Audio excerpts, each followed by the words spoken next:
Imagine the room has gone quiet, the house has settled, the phone is face down somewhere, and for the first time today, nothing is asking anything of you. You are still. And yet, something in you is not quite. Maybe it is the person beside you, breathing softly in the dark. Maybe it is the thought of someone who used to lie beside you and no longer does. Maybe it is simply the question that surfaces whenever everything else goes silent. The quiet, persistent question of whether you are truly close to anyone. Whether closeness is even what you thought it was. Tonight, we are going to sit with that question. Not to answer it neatly, not to resolve it by morning, but to understand it a little more deeply than you did when you laid your head down, and somewhere in the hours ahead, something may shift. Something you have been carrying for a long time without quite knowing its name. There is a tension at the heart of every love story. Most people feel it. Very few can put it into words. We begin there. Most of us came to love carrying the same hope. We wanted shelter. We wanted someone who would know us fully. Not the version we construct for colleagues, not the composed face we wear in public, but the actual self, the one that is uncertain, the one that is tired by 8 p.m., the one that lies awake wondering if everything is going to be all right. We wanted to be held without having to explain why we needed holding. This is not a small longing. It may be the most human one there is. It runs beneath ideology, beneath ambition, beneath every other thing we tell ourselves we want. Before we wanted success or recognition or comfort, we wanted someone who would not leave. And when we found that person, or believed we had, something in us finally exhaled. The psychotherapist and author Esther Perel grew up watching her parents love each other, with a particular and unusual intensity. They were Holocaust survivors. Both of them had come through the darkest of human experiences, losing most of their families, rebuilding their lives in a language not their own, in a country not their birth country, from almost nothing.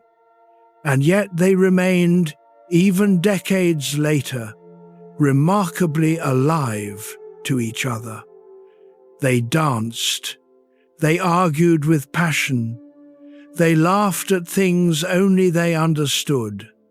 They remained lit up, not despite what they had survived, but somehow because of it. They had seen how quickly everything could be taken, and they refused to let their love grow ordinary. Perel spent years in her therapy practice trying to understand what that aliveness was made of. And more importantly, she spent years trying to understand why it was so easy for ordinary life to quietly extinguish it. Because the couples she saw were not cruel to each other. They were not indifferent. They loved. They had built good lives. They cooked meals and raised children and made it through difficult years together. And yet, something had gone quiet in them. Let your shoulders drop for a moment. Just notice the weight of your body where it rests. The shelter we spend our whole lives looking for, that profound, necessary closeness, is not the problem. The problem is what happens after it is finally built. When two people settle into each other, when the routines begin, when love starts to look less like a feeling and more like a structure.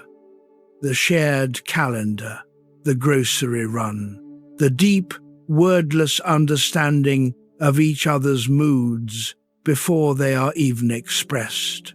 All of it real, all of it good. And yet, something begins to happen beneath it. Something that was once alive starts to grow quieter. This is not a failure.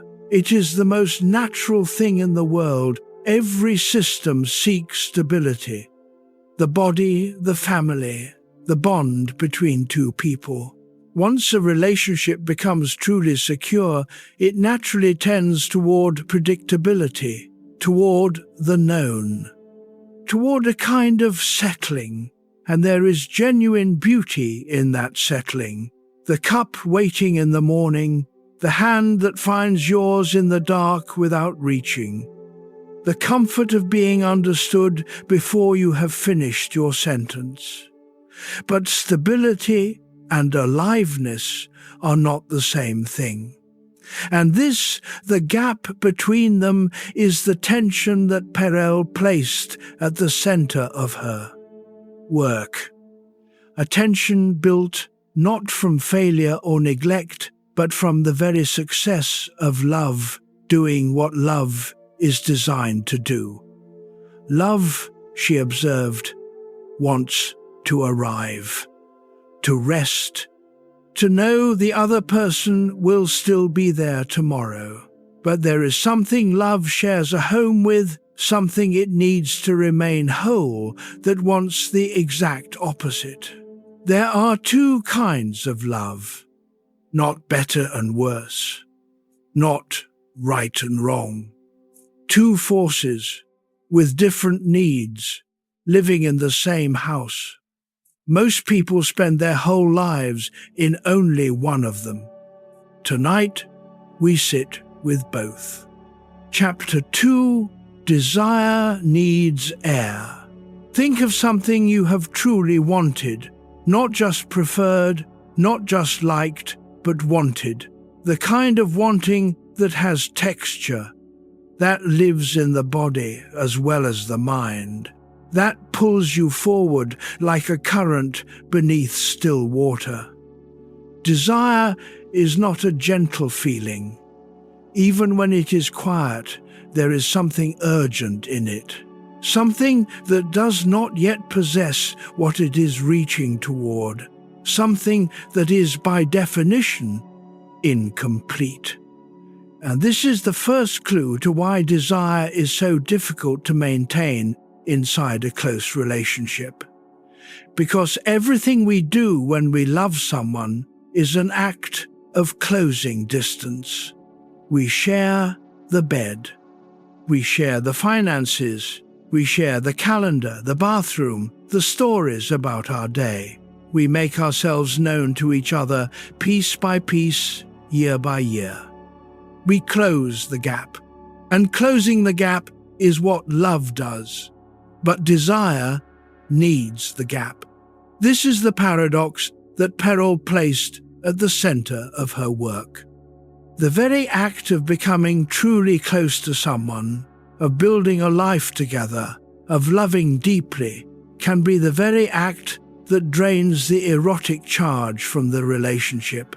Not because love fails, but because desire requires a certain degree of otherness, a slight remaining mystery, the sense that the other person is, in some essential way, still not fully yours. You cannot fully desire what you already completely possess. This is not a moral failing. It is not a character flaw in either partner. It is something almost structural, a tension built into the nature of intimacy itself. And it helps explain something that many people experience but rarely discuss: the feeling of loving your partner completely while also finding yourself quietly indifferent to them.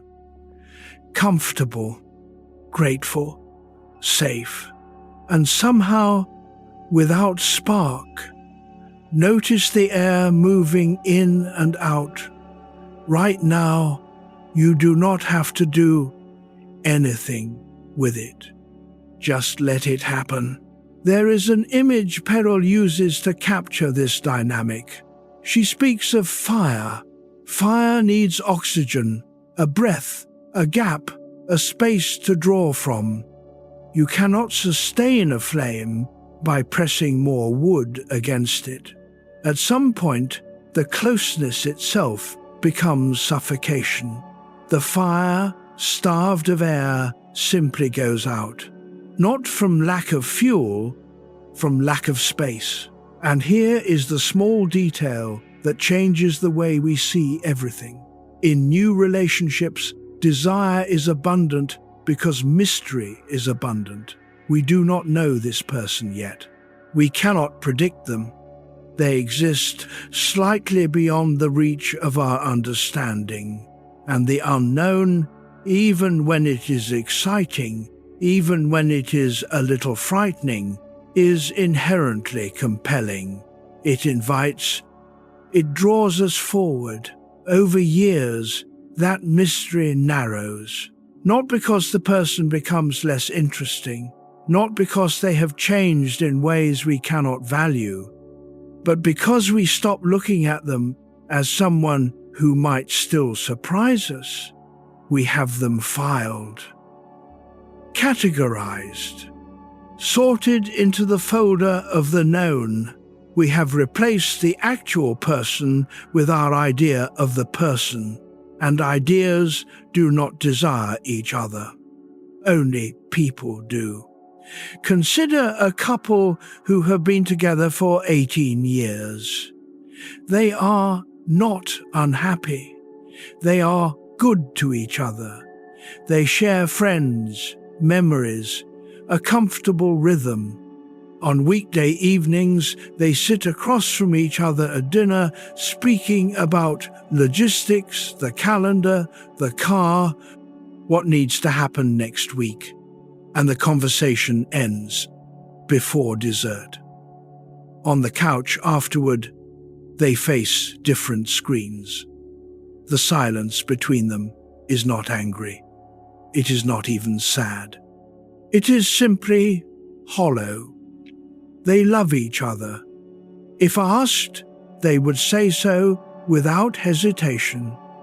But if you ask them when they last truly looked at each other, not glanced, not assessed, but looked, the way you look at someone whose face you have not yet memorized, neither of them could answer. They had stopped encountering each other.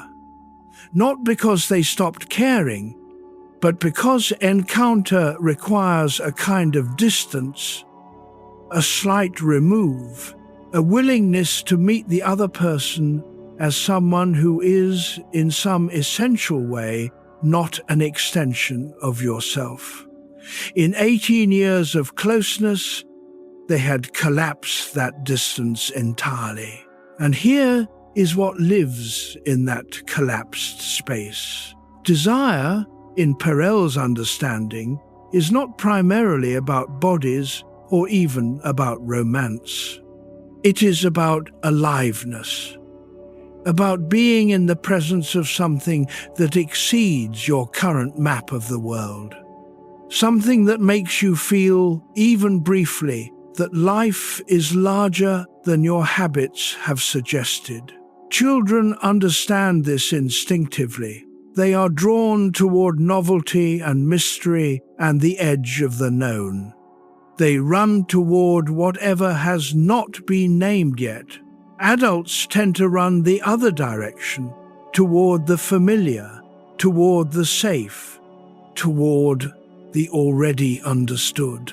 And somewhere in that shift, that very human, very understandable shift, something essential gets left behind. Desire is not gone from your life. It is not gone from your relationship, even if it has been quiet for a long time. It is simply waiting for a little air.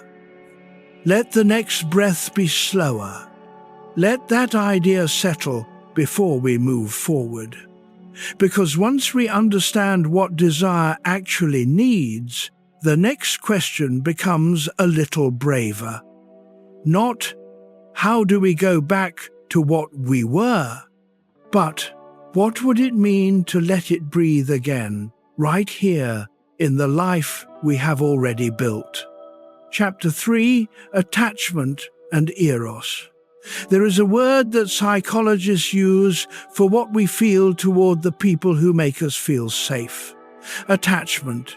It sounds almost clinical, but the experience it describes is anything but.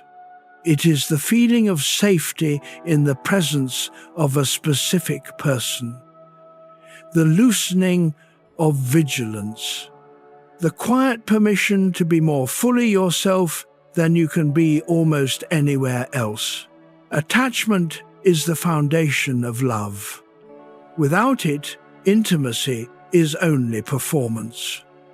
But Perel spent years noticing something that the attachment researchers, brilliant as they were, had left slightly to the side. They had mapped beautifully what happens when we feel safe with someone. They had traced the patterns formed in childhood, the anxious and the avoidant and the secure, the ways early bonds shape every bond that follows. What they had not fully explored was what happens to desire when attachment fully succeeds. The British psychiatrist John Bowlby spent decades studying the bond between parent and child. He described attachment as an ancient survival system, a biological drive to seek closeness to another person when we feel threatened. When the attachment figure is close and responsive, the child can explore. When they are absent or unpredictable, the child contracts into anxiety. This makes profound sense in childhood. And Bowlby's insights changed everything about how we understand early development. But here is the detail that changes things when we carry this into adult romantic love. The exploration and the attachment in childhood happen between different relationships. The child explores the playground because the parent is watching from the bench. The safety of the parent enables the adventure of the world. In adult romantic love, we ask one person to be both the bench and the playground. We ask our partner to be our safe harbor and our adventure, our home and our horizon, our comfort and our excitement, the one who knows us completely and the one who still surprises us. And here is where the quiet tension enters. Let your jaw soften. Let the body be held by whatever is beneath it, because safety and surprise do not easily coexist. Safety is built on predictability, on knowing how the other person will respond, on the deep, accumulating knowledge of who they are. Surprise requires the opposite. It requires that some part of the other person remain, in some degree, unknown. You may have felt this without having words for it. The early months of a relationship carry a particular electricity precisely because you do not yet know where the edges of this person are. You are still mapping them, still discovering what they find funny, what makes them go silent, what lights them up unexpectedly. And that not yet knowing, that slight remaining mystery, is itself a kind of erotic charge. Over years, the mapping completes, and with completion comes something wonderful, the gift of genuine intimacy, of being truly known. But with completion also comes the loss of the frontier. There is a reason your mind returns to the beginning of this relationship, or any relationship, with a kind of warmth that the present moment sometimes does not carry. It is not that the beginning was better, it is that the beginning still held the unknown. And the unknown is not just where desire lives, it is where we feel most alive. This is the attachment paradox.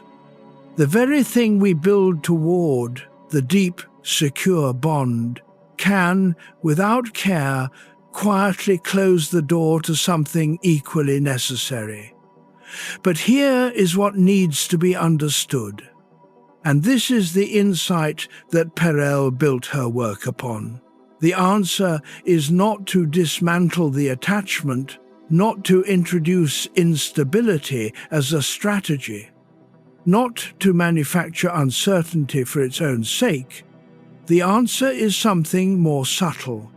It is learning to hold attachment and eros, safety and aliveness, not as contradictions, but as two different orientations that a relationship needs to consciously tend to, separately, deliberately, with understanding of what each one requires. Because the relationship that can do this is not just possible. Perel believed it is available to anyone willing to look at both needs honestly. And the first step is simply seeing them clearly, both of them at the same time. The need for shelter and the need for air. The body can hold both. The heart can hold both. And tonight, slowly, so can we. Chapter 4. Why Safety Sedates. Picture a night when everything went well. Not perfectly, not dramatically, just well. The day ended without crisis. The people you love are safe. There was good food, a conversation that felt real, maybe a few minutes of genuine quiet. And yet, lying in the dark, you feel a faint dissatisfaction that has no object. A restlessness you cannot name. A feeling that something is missing, though you could not say what.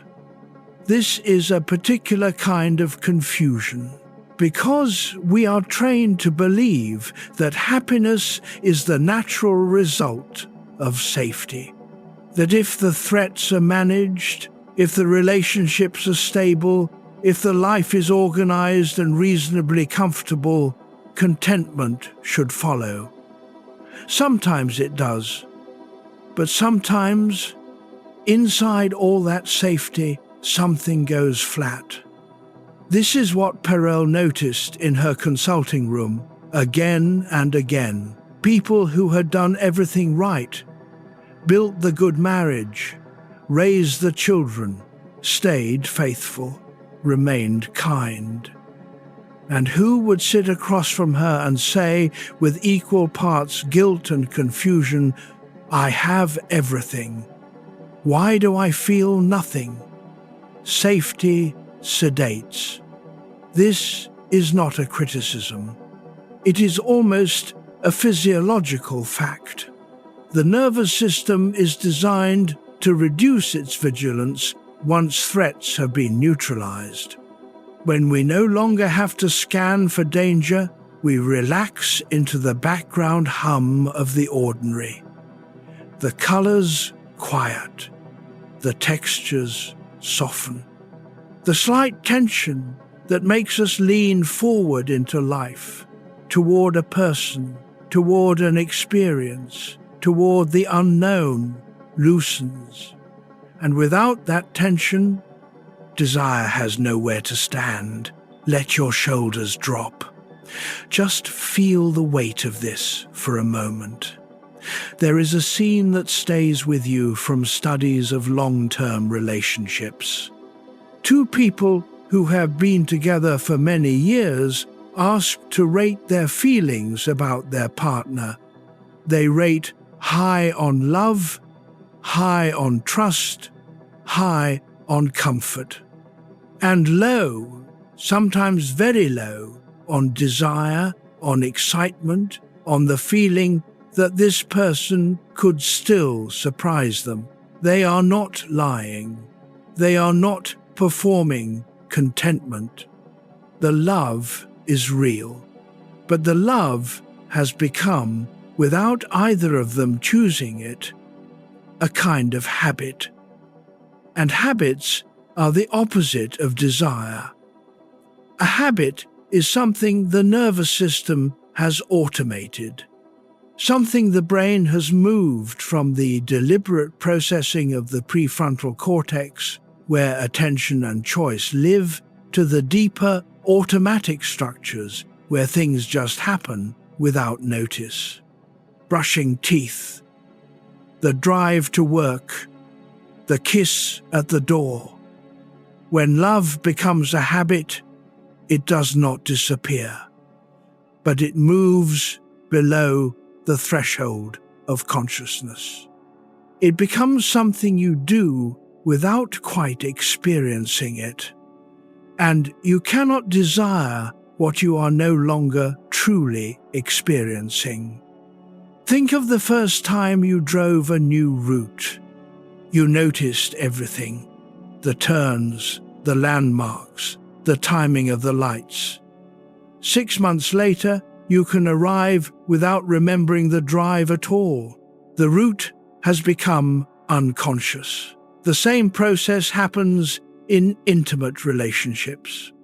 The first time you made dinner together, the tiny negotiations, the small discoveries of how the other person moves in a kitchen. Years later, the same dinner happens with the same efficiency. Nobody is noticing anything. The event has been automated. Nothing is wrong. Everything is wrong. And here is the subtle, quiet detail that changes this. Perel observed that the couples who maintained aliveness in their relationships did not necessarily have more dramatic lives. They were not constantly introducing new experiences or staging adventures to break the pattern. What they did differently was subtler. They continued to pay attention.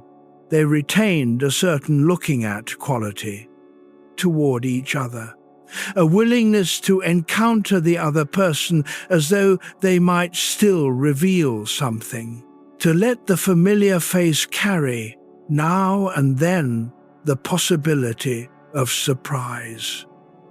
This is not a technique. It is a way of holding someone lightly enough that you can still actually feel them. Think of a Sunday afternoon, not a special one. The ordinary kind, light changing on the wall, a familiar voice from another room, the small sounds of two lives coexisting. Now notice something you have not noticed before. Not something dramatic. Something quiet. The way they hold a mug with both hands when the coffee is still hot. The particular expression that crosses their face when they are concentrating and do not know they are being observed. The gesture they make when they are about to say something they have thought about for a while. Something small, something specific, something that is entirely and irreducibly theirs. Hold that for a moment. This is what attention does. Not manufactured attention, not the performance of noticing, but genuine attention. The kind that says, I am still looking at you, and what I see even now is interesting to me. You can do this anytime, on any ordinary afternoon. Without staging anything or requiring anything to change, you can simply look, and looking, real looking, unhurried and curious is the beginning of presence. And presence is the beginning of everything else. Safety is necessary. Safety is the ground. But safety is not the ceiling. The ceiling is something that has to be tended to separately, consciously, with a kind of vigilance, not for threats, but for aliveness.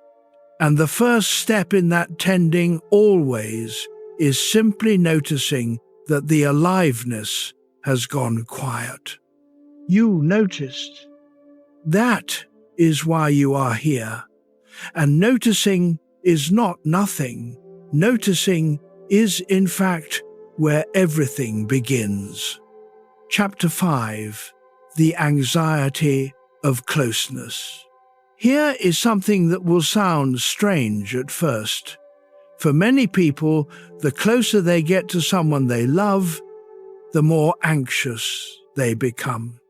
Not because the relationship is in danger, not because something is wrong, but because closeness itself, real closeness, the kind that involves being truly known, carries a particular and rarely discussed vulnerability. When someone does not know you, they cannot reject the real you. They can only reject the version you have shown them, the surface. And surfaces are easy to maintain, easy to adjust. But when someone knows you genuinely, deeply, across years, their disappointment is not about the surface, it is about the actual self, the one you cannot revise. This is why many people, without realizing it, unconsciously limit the depth of their own intimacy, not out of cruelty, not out of withdrawal, but out of a quiet, ongoing self-protection. They give closeness, they receive closeness, and they keep a small, private room locked. Perel worked for years with couples who loved each other and were deeply uncomfortable with each other, who would travel the world together but would not ask each other the harder questions, who could name every preference and habit of their partner and yet did not know what the other person truly feared or truly wanted, or had never said aloud to anyone. They were intimate in the shallow sense, familiar, habituated, but not vulnerable. Let the next breath come in without effort. Just let the body be still. There is a distinction worth understanding here. Familiarity is horizontal. It is about breadth, how much of someone's life you have witnessed. Two people can know each other's history, family, career, patterns, and preferences in extraordinary detail. Vulnerability is vertical. It is about depth, how much of someone's interior life you have been allowed to enter. You can have enormous familiarity with someone and almost no vulnerability between you. And without vulnerability, intimacy stays shallow, comfortable, safe, and often quietly lonely. Because the loneliness that lives inside long relationships is one of the less discussed griefs of adult life. The feeling of lying beside someone who knows your surface and not your center. Of being surrounded by warmth and still feeling slightly alone. Of performing the ordinary motions of a shared life while something beneath stays sealed. This is not the loneliness of strangers. It is the loneliness of almost intimacy. And it has a particular ache. It also often carries shame, because you are not supposed to feel lonely when you have someone. The world's message is clear. Loneliness is for the single, the isolated, the without. If you have a partner, a good partner, a faithful partner, someone who has not done anything obviously wrong, then your loneliness is supposed to be impossible, and so the loneliness also stays quiet. Because naming it feels like accusation, like the beginning of something that might destroy what you have. But unnamed loneliness does not dissolve. It goes underground, into the resentment, the distance, the flat quality of a life that never quite arrives at what it was supposed to be. Think of someone lying awake in the dark beside a sleeping partner, turning over a worry they have not been able to say out loud. Not because their partner is unkind, not because the relationship is broken, but because somewhere along the way, this particular worry got classified as too much, too raw, too revealing of something they were not sure would be accepted. So it stays inside, rehearsed in private, never shared. And the person who is never told that worry, who sleeps peacefully 6 inches away, is also quietly alone in this relationship. They are being offered the composed version of their partner, the safe version, not the full one. And here is the pattern that Perel kept returning to. We seek closeness because it promises to relieve loneliness. And it does, up to a point. But if closeness is never allowed to go deep enough, it cannot deliver the relief it promises. We end up close but not known, seen but not understood. And desire, she found, does not thrive in that incomplete space either, because desire requires a particular kind of courage. The courage to want something specific from this particular person, to say, I want to be close to you in this specific way, to reach toward them not in general, but in particular. And that kind of specific reaching requires a vulnerability that many people have quietly decided is too dangerous. The unlocking of that door is not as dramatic as it sounds. It usually begins with a small thing. A sentence that starts, I have been thinking about something and I have not known how to say it. A question asked in the dark that has never been asked before. A hand reached toward, not out of habit, but out of genuine wanting. Small acts of the real self offered to the real other. This is where closeness and desire meet. Think of someone who has been carrying a specific worry for weeks. Not a crisis, something smaller.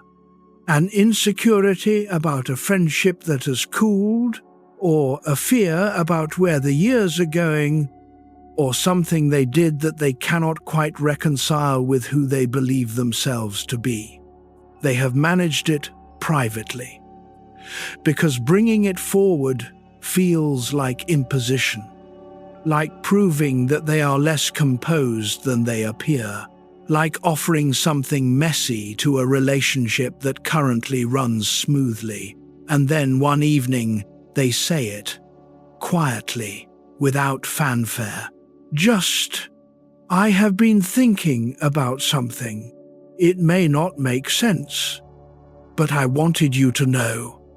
What happens in the person listening when they receive this is often surprising. Not burden, tenderness, because they were not given the composed version. They were given the actual person.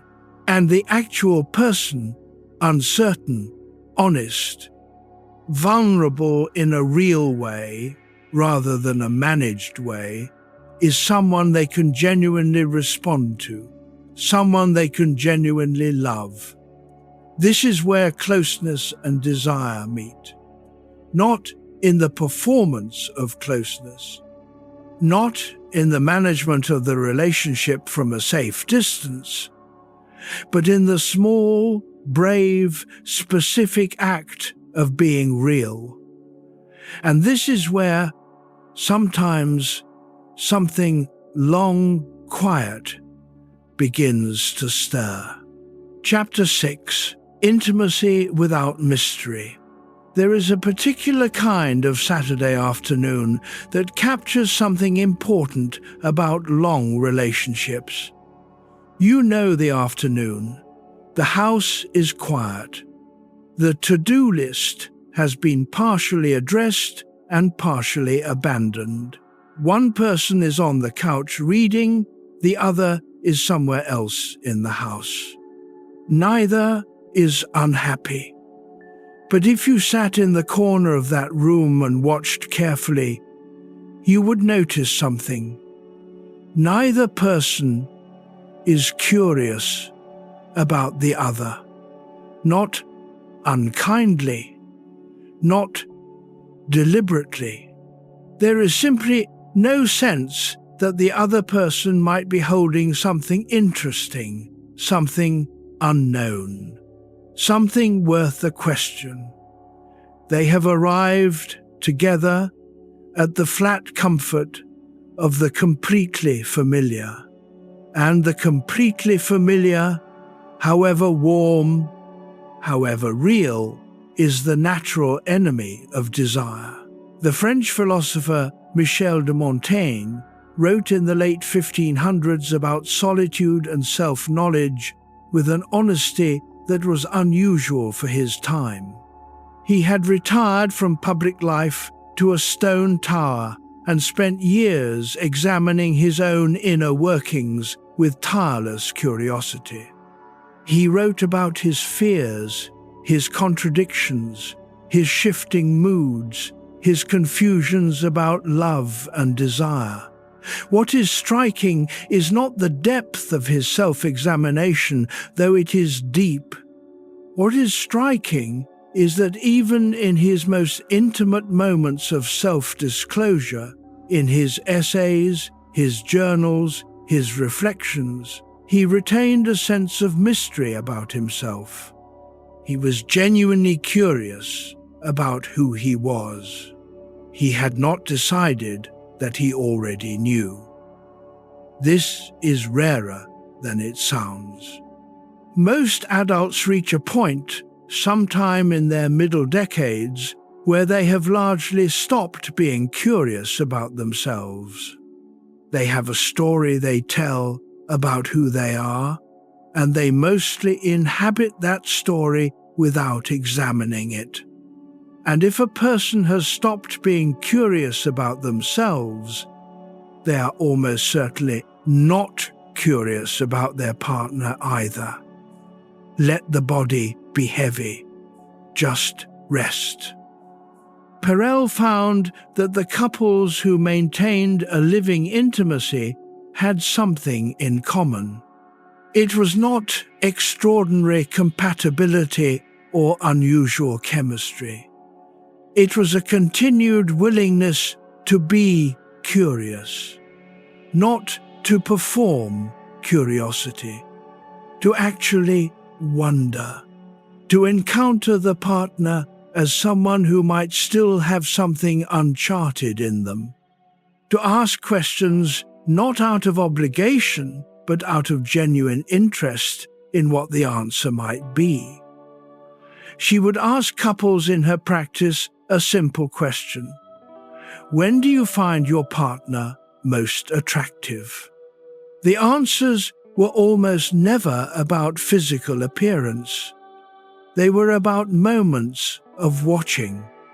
Moments when one partner was doing something fully, telling a story to strangers at a dinner party, working on something they cared about, handling a difficulty with grace. Moments when the watching partner glimpsed something in the other that they had not quite seen in that way before. Moments when the other person briefly became, once again, slightly outside the familiar map. And in that slight outsideness, in that momentary glimpse of the other as other, desire found its opening. This is the function of mystery in long-term love. Not the mystery of strangers, which is easy and which time will dissolve, but the mystery that is actively maintained, the choice not to explain every thought, not to share every mood, not to narrate every interior experience in real time, the choice to remain, in some small way, your own person. A full cup cannot receive anything. A person who has no interior life that is not already shared with their partner has nothing left to offer as a gift. Everything is already on the table. Nothing remains to be discovered. When you give everything all the time, without remainder, you take something away from the intimacy itself, because intimacy is not the elimination of distance. It is the willing crossing of it. If there is no distance to cross, there is no crossing, just adjacency. And adjacency is not the same as connection. It only feels like it from a distance. Something shifts when you see it from this angle, because it means that maintaining a little interior life, a little of yourself that breathes in private, is not selfishness. It is not withdrawal. It is, in fact, one of the most generous things you can do for the intimacy between you. You preserve the possibility of being seen again, of being discovered again, of being, once more, genuinely interesting to the person who has been beside you for years. And there is something in you, even now, that is still unknown, even to yourself, especially to yourself. Chapter 7. Security and Erotic Loss. Nobody chooses this. That is the first thing to understand about the slow erosion of desire in long relationships. It is not a decision.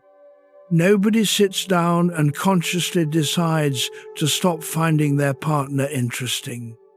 Nobody chooses the plateau. It happens the way most significant things in life happen, gradually, invisibly, beneath the surface of the ordinary.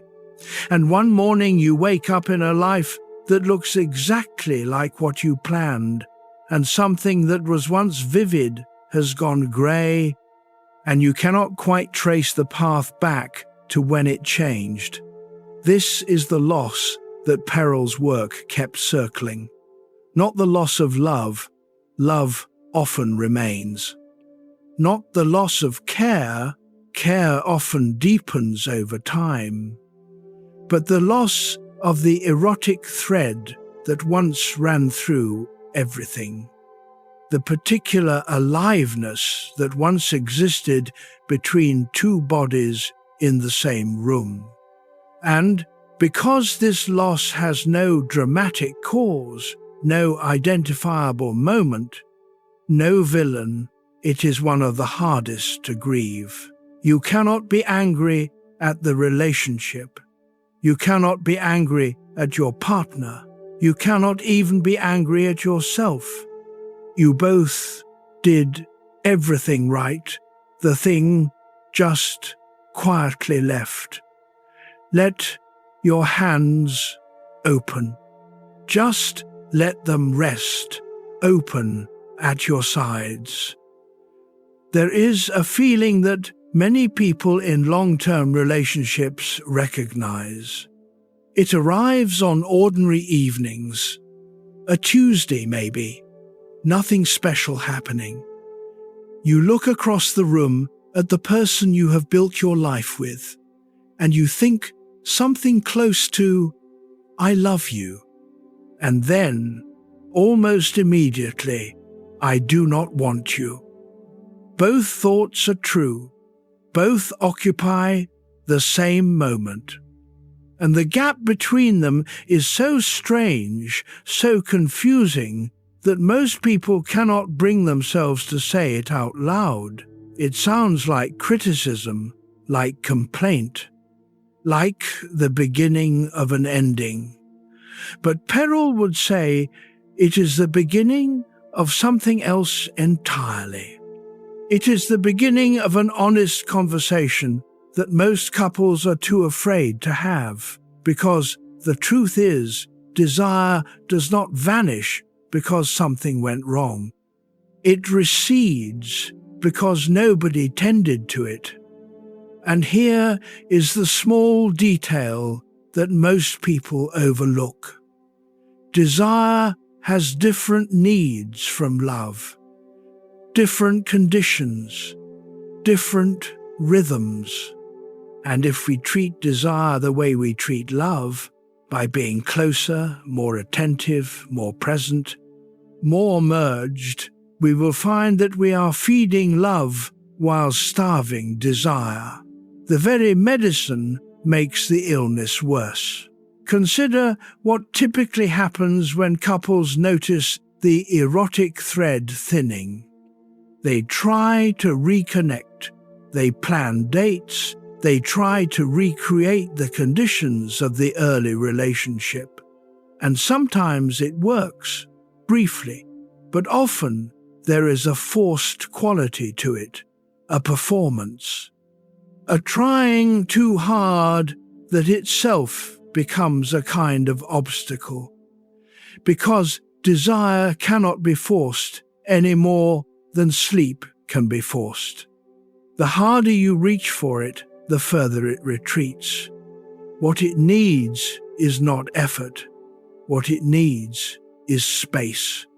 Space for each person to be slightly separate, slightly private, slightly mysterious to themselves and to each other. Space for the gap to exist so that crossing the gap can mean something. A man in his mid-50s, married for 23 years, once described the moment he began to understand this. He had been on a work trip for 4 days, not a romantic trip, just work. And when he came home and his wife opened the door, he felt something he had not felt standing in the same kitchen with her in years. He wanted to look at her. She was wearing an ordinary sweater. The house smelled like dinner. Nothing was unusual. But he had been away, and she had been living her own life without him for 4 days. And she was, in that moment, slightly other, slightly outside his complete knowledge of her. And that slight outsideness was enough. This is not a prescription for distance or absence, but it is a clue. The erotic thread does not require drama. It requires a small, sustained effort not to collapse entirely into each other. A small, ongoing choice to remain, each of you, a person who exists slightly beyond the border of complete togetherness. Not to be strangers, but to remember that you are still separate people, and separate people can desire each other. Merged people can only miss what they lost. Chapter 8. The Double Hunger. If you have ever listened to two needs speak at the same time and found that they contradict each other, you know this feeling. You want to be held, and you want to breathe. You want someone to know you completely. And you want to remain a mystery. You want the security of being chosen every day by the same person. And you want the aliveness of feeling chosen as though for the first time. These are not signs of confusion or immaturity. They are signs of being fully human. Perel spent years mapping what she came to call the double hunger, the simultaneous longing inside every person for two things that do not naturally coexist: the longing for security, for roots, for constancy, for the deep relief of belonging, and the longing for freedom, for adventure, for discovery, for the sense that life is still unwritten. Both hungers are real, both are legitimate, both are ancient. Let your jaw soften. Let the breath find its own pace. The security hunger is the one we talk about. It is the one most relationship advice is built around. How to feel safer with each other. How to communicate better. How to repair ruptures. How to build trust. All of this is real and necessary.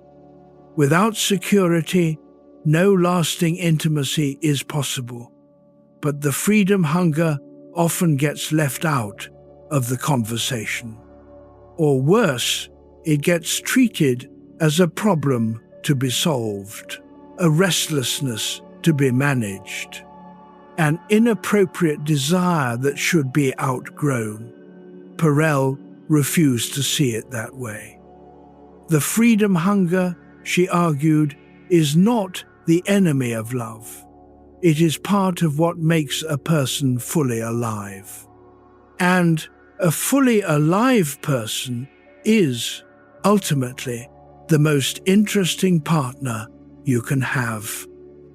When we try to extinguish the freedom hunger in ourselves or in our partners through expectation, through guilt, through the slow pressure of merger, we do not create security. We create a different kind of insecurity. The insecurity of being with someone who has stopped growing, stopped reaching, stopped being curious about life. And here is where the double hunger becomes not a problem to solve, but a tension to honor. In July of 1845, Henry David Thoreau walked into the woods outside Concord, Massachusetts, and built himself a small cabin. He was 27 years old and needed to test a proposition that a person could live with significantly less than society told them they required. He lived there alone for 2 years. He grew his own food, kept his own hours, wrote in his journal by firelight. He went into town regularly. It was not a complete isolation. But he wanted the experience of his own company, of a life that had not been pre-organized by obligation and expectation. What he discovered surprised him. The silence he had expected to find frightening was instead spacious. The emptiness he had feared was instead full of his own thoughts, his own rhythms, his own unhurried relationship with the hours of the day.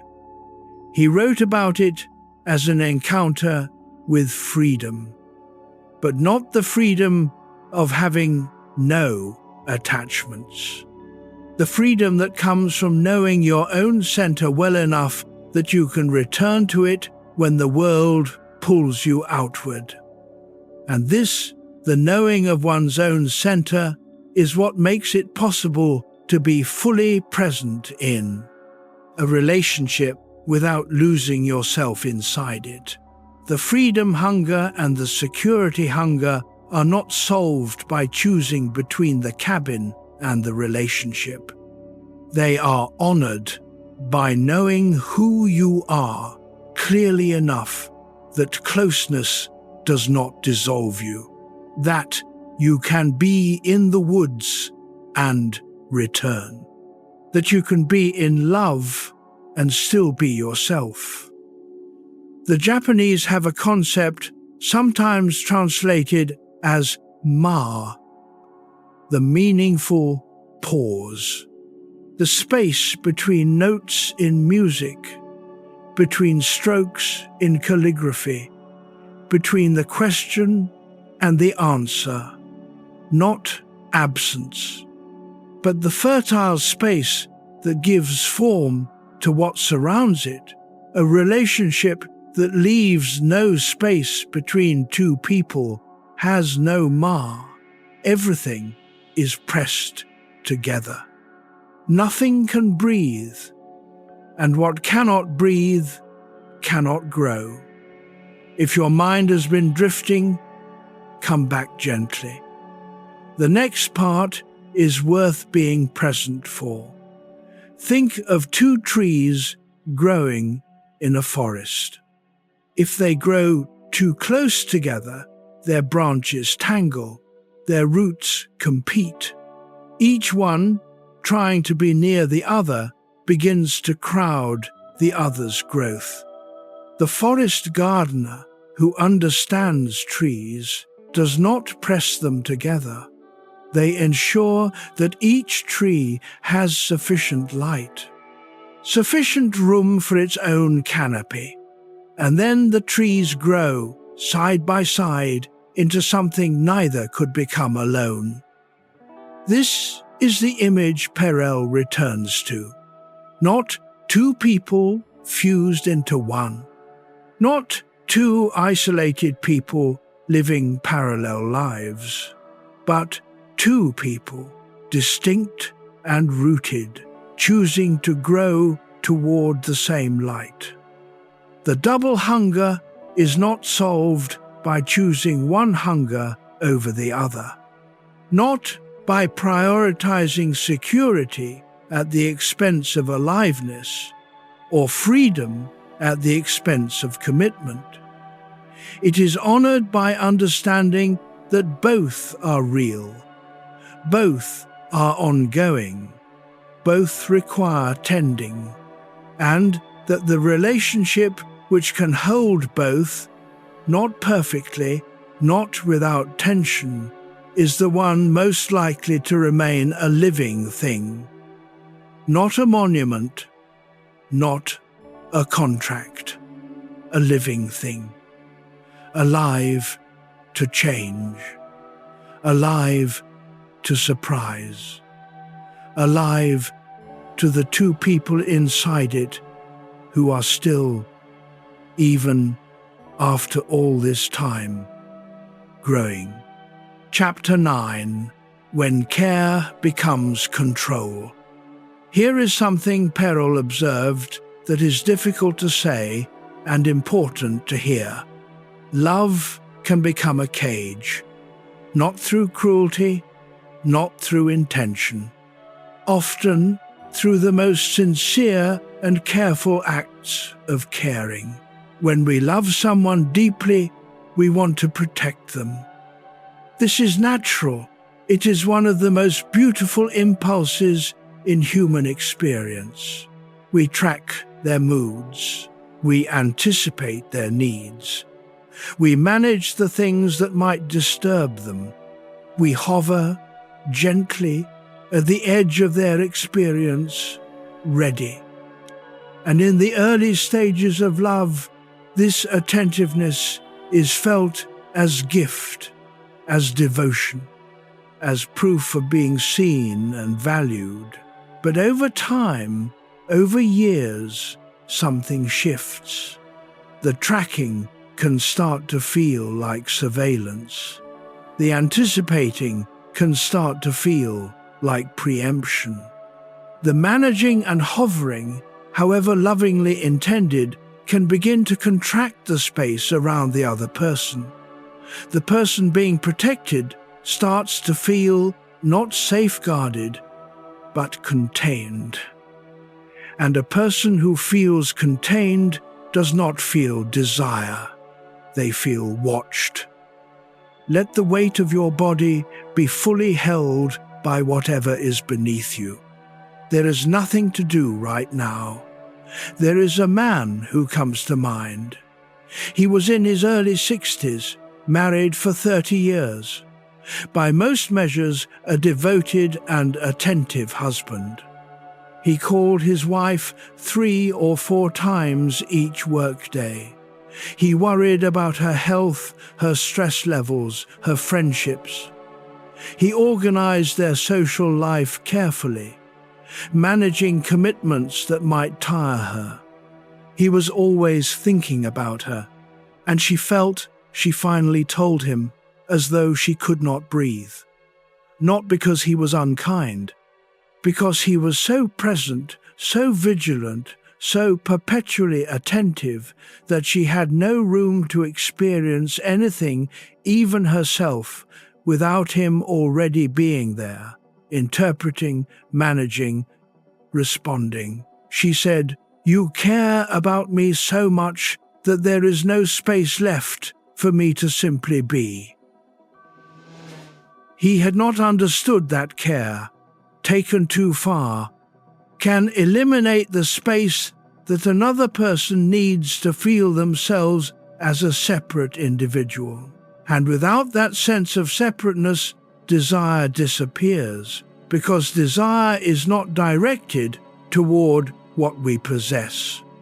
It is directed toward what we reach toward what is slightly across from us rather than already inside us, toward the person who exists apart from our constant attention and then, in their own way, chooses to come close.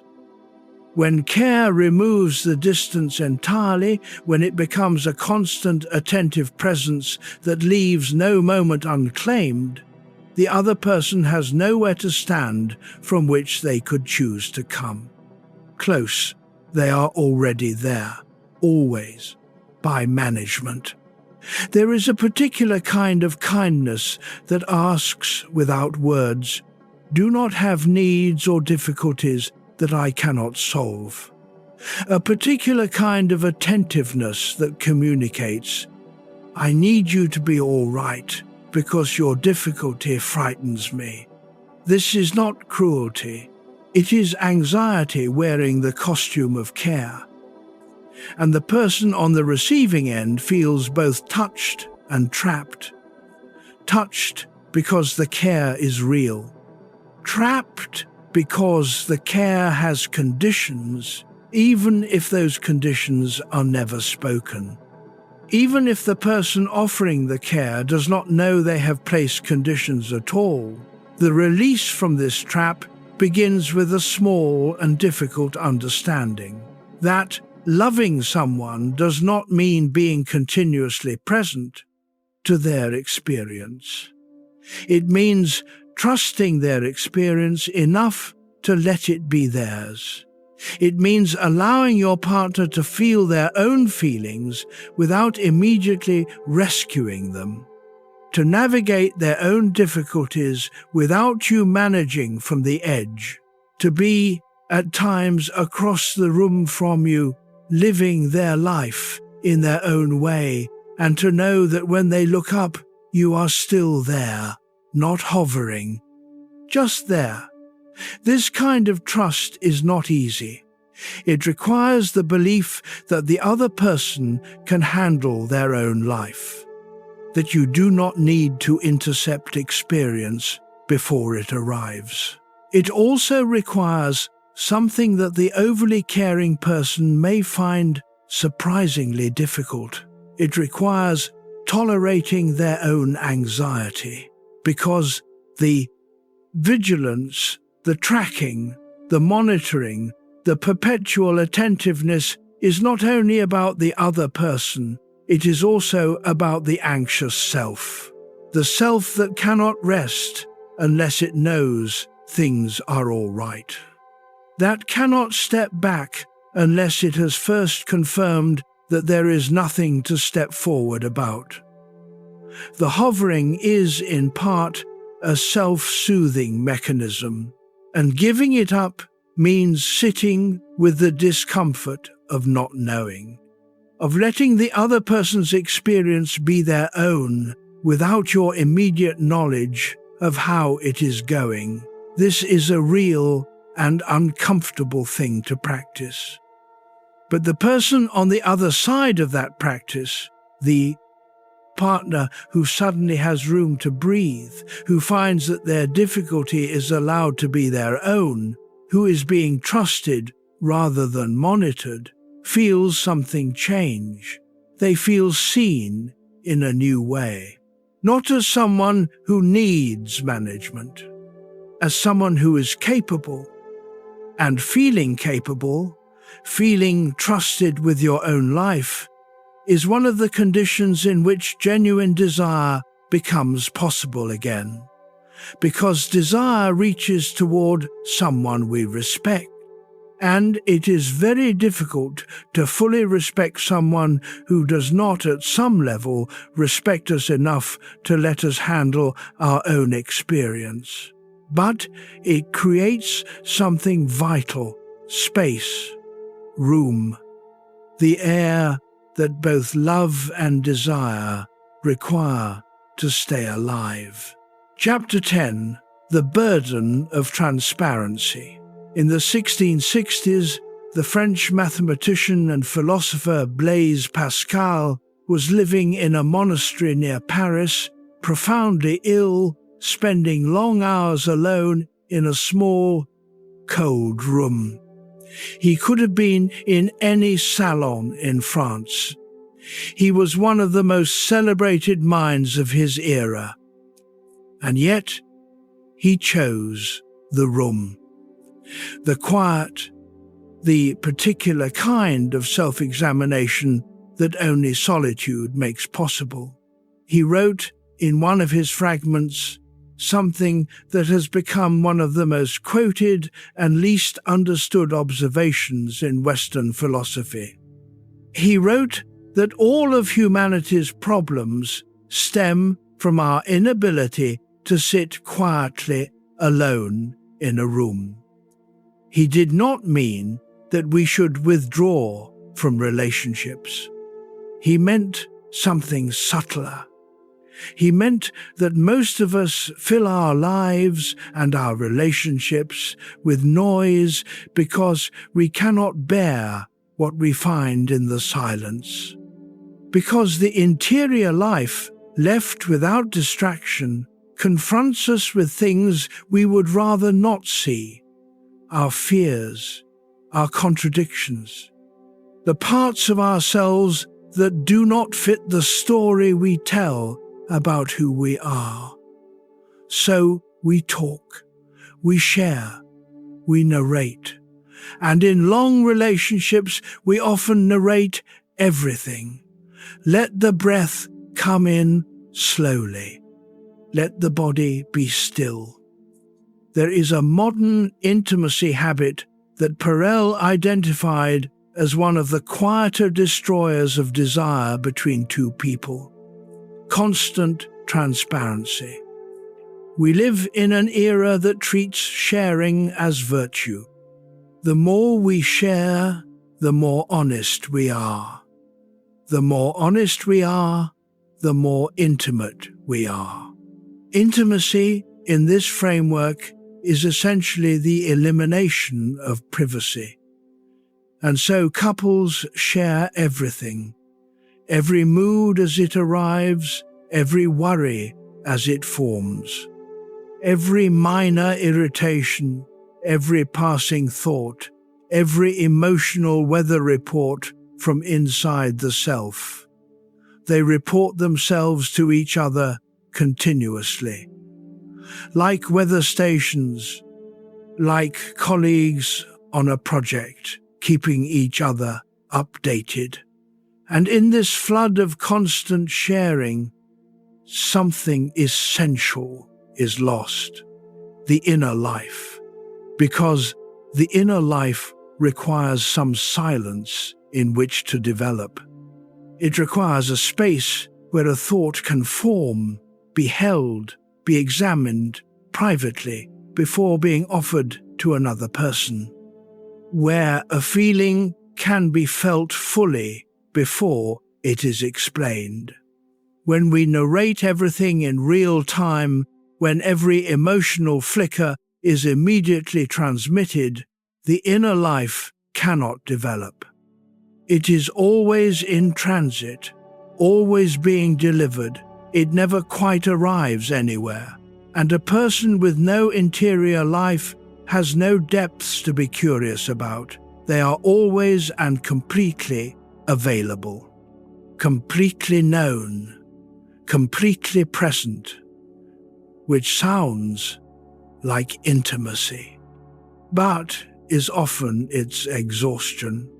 Perel found that the people who maintained the most vital and alive long-term relationships had, often without being conscious of it, preserved a small privacy, not deception, not secrecy, privacy, a thought they sat with before sharing, a pleasure they enjoyed alone without narrating it to their partner, a worry they processed privately before bringing it into the space between them. This private space was not a wall between them. It was, paradoxically, the source of their continued interest in each other. Because a person with a private interior life remains in some small but essential way a person who has not yet been fully revealed, a person whose next thought might still surprise, whose next story might be one you have not heard. The gift they give when they choose to share something, having sat with it first, is a real gift, not a weather report, a chosen offering. And chosen offerings are where intimacy actually lives, not in the relentless narration of everything all the time, but in the small, deliberate, meaningful act of showing someone something that you first had to find in yourself. Pascal, in his quiet room, was not withholding from the world. He was doing the deep interior work that allowed him to eventually have something worth offering. There is a distinction here worth naming clearly, because it is one that many people confuse. Privacy is not secrecy. Secrecy is about hiding something from someone because you fear what would happen if they knew. It involves shame or deception or the management of information in a way that would distress the other person if they understood the full picture. Privacy is different. Privacy is the simple, necessary act of keeping some part of your interior life for yourself. Not to hide it, not because it involves something you would be ashamed of, but because not everything that happens inside you needs to be immediately transmitted to the outside. A man who takes a long walk without his phone and comes home quieter than when he left is not being secretive. He is protecting a private hour. an hour in which his own thoughts could unfold without an audience, in which he could feel what he actually felt without the process of translating it for another person. That hour is not a threat to the relationship. It is what makes him interesting to come home to. The woman who finishes a difficult book and sits with it for 2 days before talking about it is not withdrawing. She is letting the experience settle into something she can actually offer when she finally speaks about it. She is not delivering a weather report. She is bringing something that has been processed. That has meaning. And meaning shared between two people who each have genuine interior lives is one of the great pleasures of long, intimate love. What silence provides, in a relationship as in a monastery, is not distance. It is the ground from which depth grows. Chapter 11. Distance, Imagination. Longing. Think about the last time you missed someone. Not the grief of loss, the particular ache of absence, the experience of someone being elsewhere in the world, living their life without you, and finding yourself drawn toward them precisely because they are not here. Missing someone is uncomfortable, but it also carries a particular aliveness, because missing someone requires imagination. You construct them in your mind. You picture them in their other life, the one that exists without you. You wonder what they are thinking, what they are doing, whether they are thinking of you in return. And in this wondering, this imagining, the person becomes vivid to you in a way they sometimes cannot quite manage to be when they are sitting across from you at the dinner table. This is one of the quietest and most counterintuitive of Perel's observations. Longing and desire are made of the same material. They both require the imagination.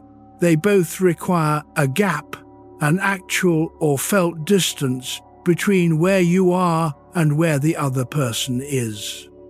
They both require that the other person be, in some sense, not yet fully possessed.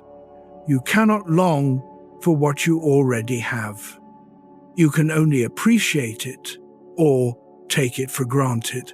And taking for granted is precisely what the fully merged, fully transparent, fully predictable relationship produces. Let your eyes close if they want to. Let the body rest. Perel told a story about a couple who had been married for many years.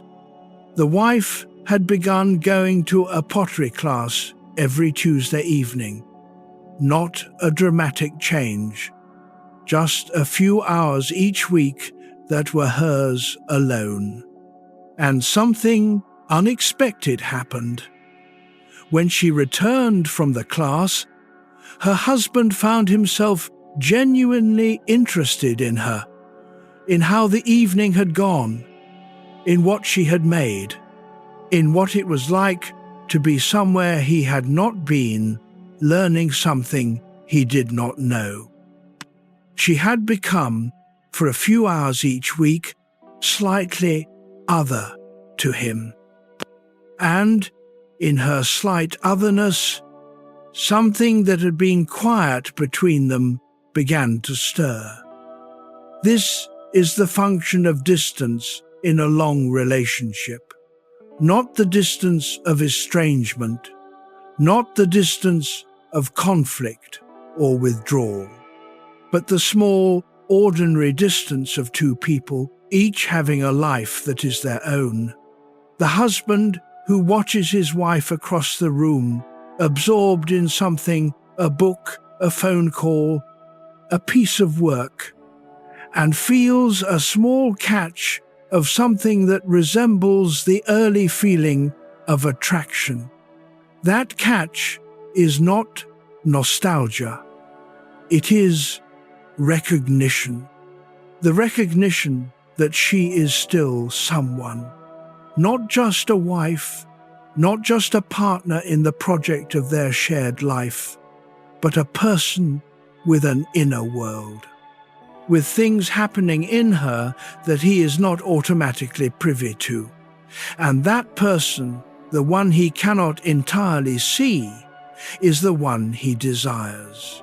Because desire, Perel understood, is always directed at someone who is slightly beyond our complete reach. Not a stranger, not someone unknown, but someone known enough to be trusted and unknown enough to still be surprising.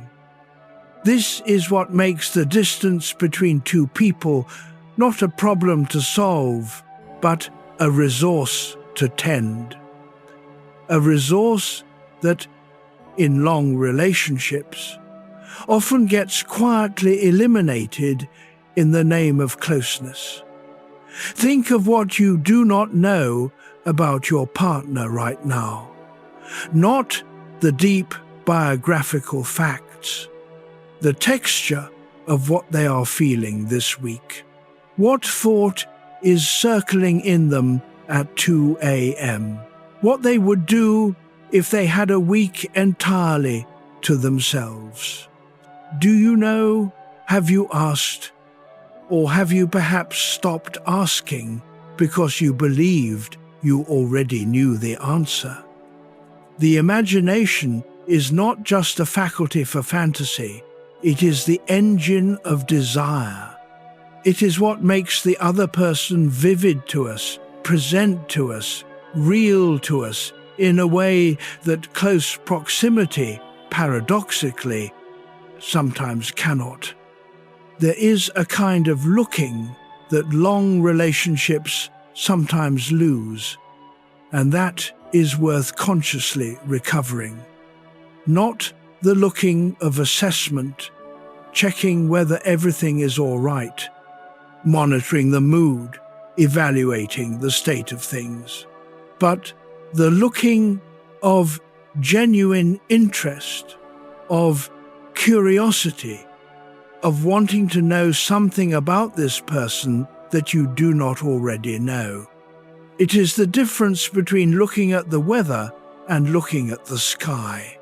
One is functional, the other is wonder.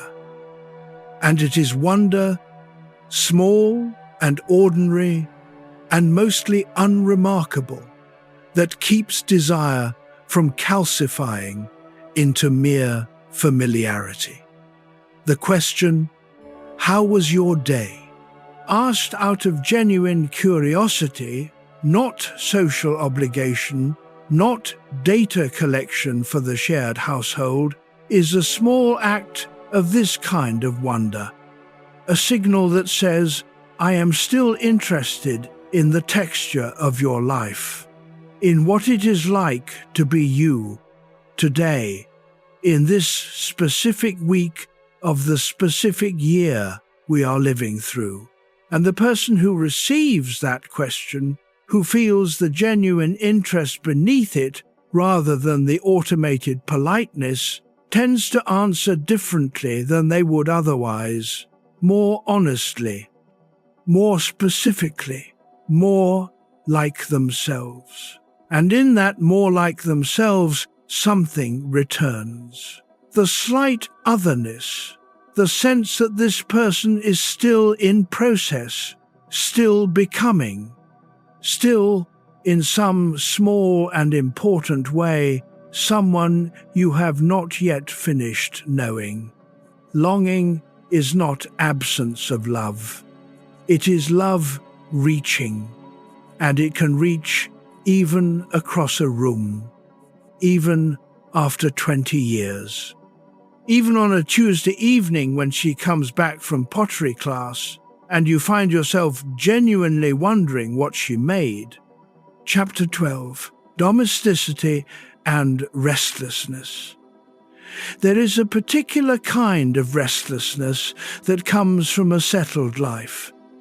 Not the restlessness of unhappiness, not the restlessness of wanting something different, the restlessness of having arrived, of having achieved what you worked toward, and finding that arrival is not quite what you imagined. You wanted the house. You have the house. You wanted the partnership. You have it. The children, the car, the comfortable routine, the financial stability, the good enough life. And now it is Tuesday, and the dishwasher needs emptying. And the conversation over dinner covered the same territory it covered last Tuesday. And you feel guiltily, confusingly, as though you are waiting for something without being able to say what. This is not ingratitude. This is not a character flaw. This is the restlessness that domesticity produces in nearly every honest person who lives inside it long enough. Perel spent years exploring this. Because her couples were not mostly people in dramatic crisis. They were mostly people in ordinary lives, experiencing the ordinary friction between the life they had chosen and the wilder parts of themselves that had not entirely agreed to be chosen. Let your breath come slowly. There is no hurry. Think of the archetype of the wanderer, the figure who appears in nearly every culture's stories, the one who leaves, not always for a better place, not always towards something clearly defined, just outward, toward the unknown. The wanderer is not the villain of the story, even when they leave behind people who love them. They are often the person who knows at some level that the known territory cannot hold everything they need to become, and what they often discover in the telling of the story that matters is that the journey outward was always a journey back, that the self they were looking for was never in the distant place. It was always here, in this house, in this relationship, in this ordinary Tuesday. The wanderer returns and sees the doorstep differently, but the journey still had to happen. The restlessness still needed acknowledging, because the alternative, ignoring the restlessness, pressing it down, shaming it as ingratitude, does not dissolve it. It drives it underground, where it generates its own particular damage. Affairs that were not really about the other person, addictions that were not really about the substance, work obsessions that were not really about ambition. What we do not acknowledge tends to find its own way out, and the way it finds is rarely the way we would have chosen if we had been paying attention. There is a man who kept himself busy for years. A workshop in the garage, a packed social calendar, a career that expanded into every available hour. Everyone admired his energy. His wife admired it. His children admired it. He had built something that looked like a full life from the outside, but on the inside he was running, not from the family. From the question that waited for him in every quiet moment: what do you actually want apart from what you have achieved? One Sunday, the schedule was empty, an unusual thing. He sat down. He did not reach for his phone. He just sat. And something he had been outrunning for years rose quietly to the surface.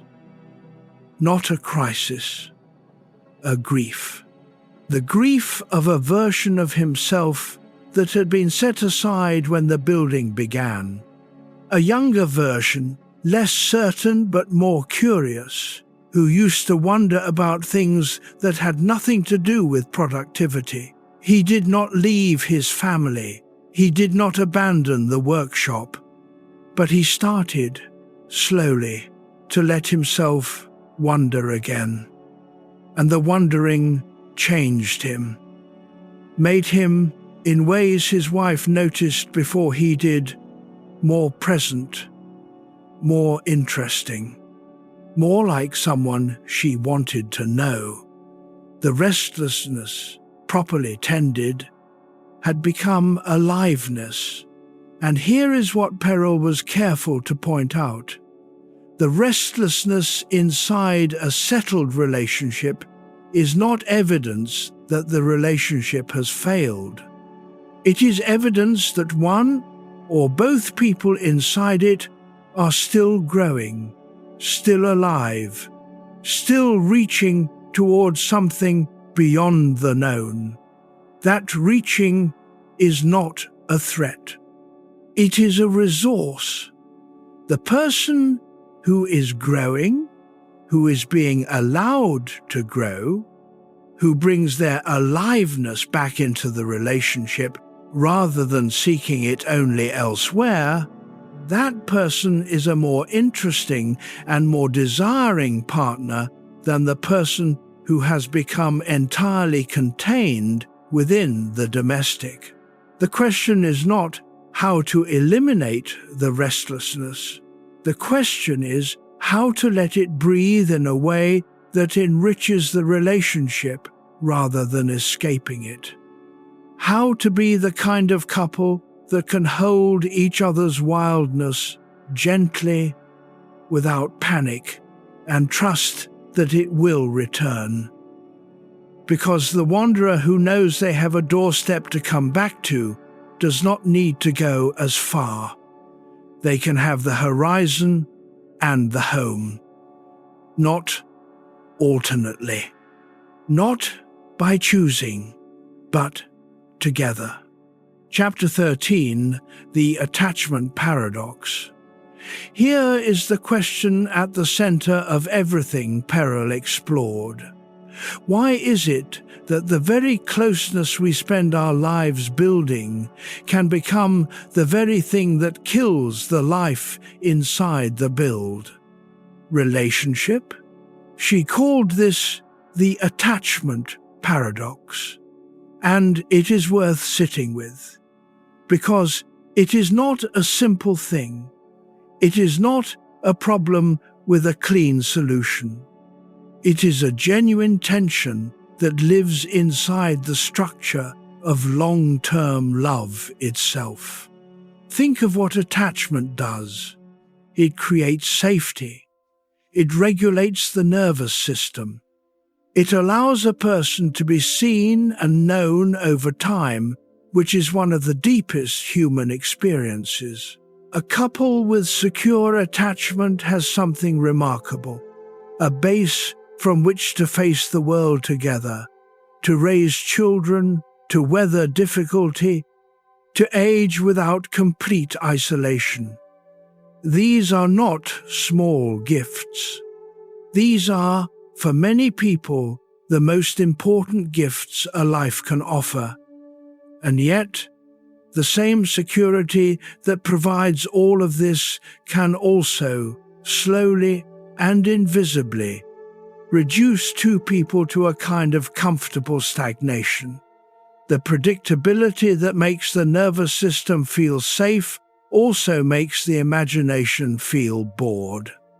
The knowing each other that makes love real also removes the mystery that makes desire possible. The paradox is not something you can simply think your way out of. Let your shoulders drop. Let the body be quiet for a moment. There was a study mentioned by Perel in discussions of long-term couples that asked people how much they knew about their partner's day-to-day interior life, their current worries, their evolving hopes, their changing opinions about their own past choices. Most people scored remarkably low, not because their partners were withholding, but because they had stopped asking. They assumed they already knew. They had, in a sense, replaced the ongoing discovery of another person with the comfortable conviction that discovery was finished. They had closed the book and were rereading the summary. But the other person had not stopped changing. They had continued to develop, to reconsider, to grow in small and significant ways. And all that growth had been invisible to their partner because their partner was no longer looking. This is one of the most common forms of loneliness in long marriages. The loneliness of continuing to evolve while the person closest to you relates to who you were 10 years ago. The attachment paradox, then, is this. The security of a long relationship can make both people lazy in their looking. It can create the illusion that the other person is known when they are only familiar, that the relationship is alive when it is only stable. Stability is not the same as aliveness, and security is not the same as intimacy. This distinction matters more than most people realize, because stability is largely a property of the system, of the arrangement between two people. It exists at the level of routines and commitments and the shared infrastructure of a life. Intimacy is something else. It exists at the level of encounter, of genuine, present-moment contact between two actual interior lives. A relationship can be completely stable and almost entirely without intimacy. The routines run smoothly, the shared life functions, and two people inside it can go years without truly encountering each other. This is not dramatic. It does not feel like crisis. It feels like Tuesday.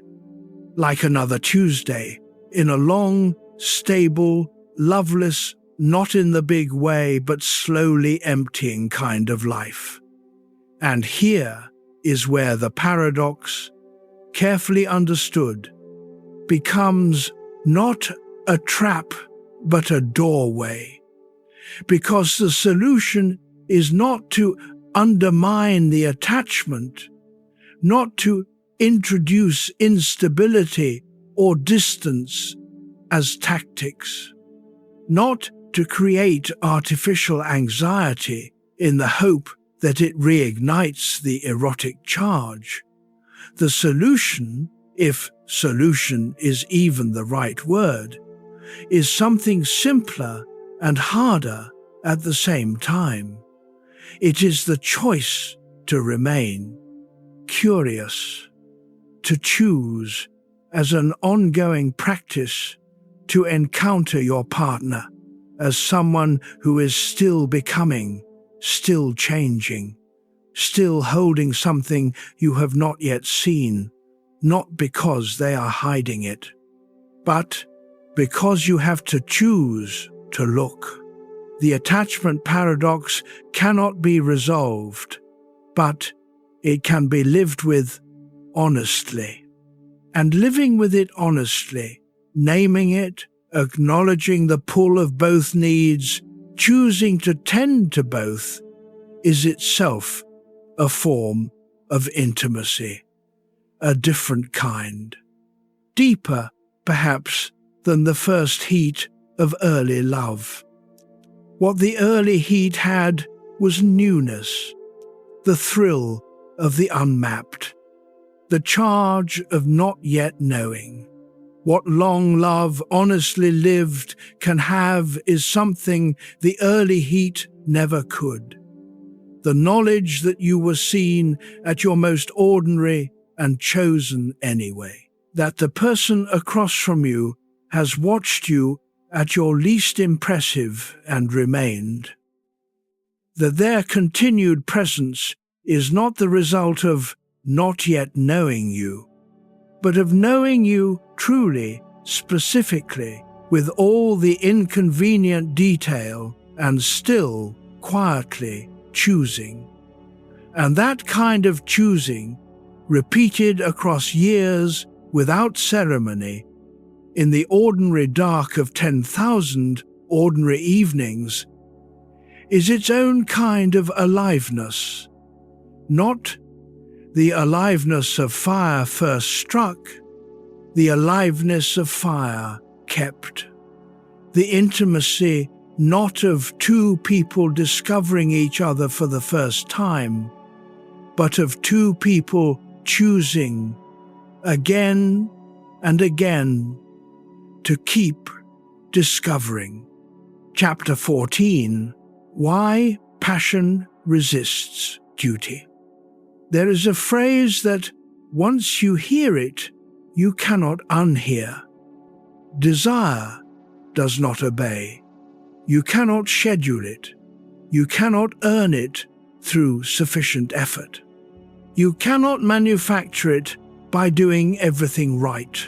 It does not respond to obligation or guilt or the reasonable argument that you should feel it because you love this person and they love you and you have a good life together. Desire has its own logic, and that logic is almost the opposite of duty. Duty says, I should. Desire says, I want.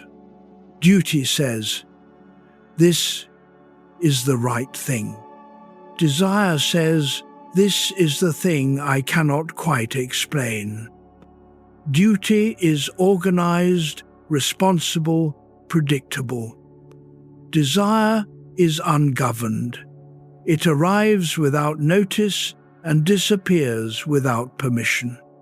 It responds to things the rational mind would not predict: a particular light, a certain tone of voice, the sight of someone absorbed in something entirely unrelated to you. And this is precisely why passion resists duty, because duty is what long relationships are largely made of. The maintenance of the bond across the ordinary terrain of years, the keeping of promises, the showing up when you would rather not, the choosing again and again to remain. All of this is real and necessary.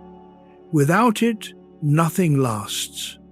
But duty cannot be the whole of it, because duty without desire is contract.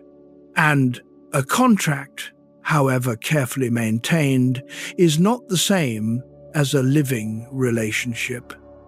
Let the next breath be slower. Just notice the air.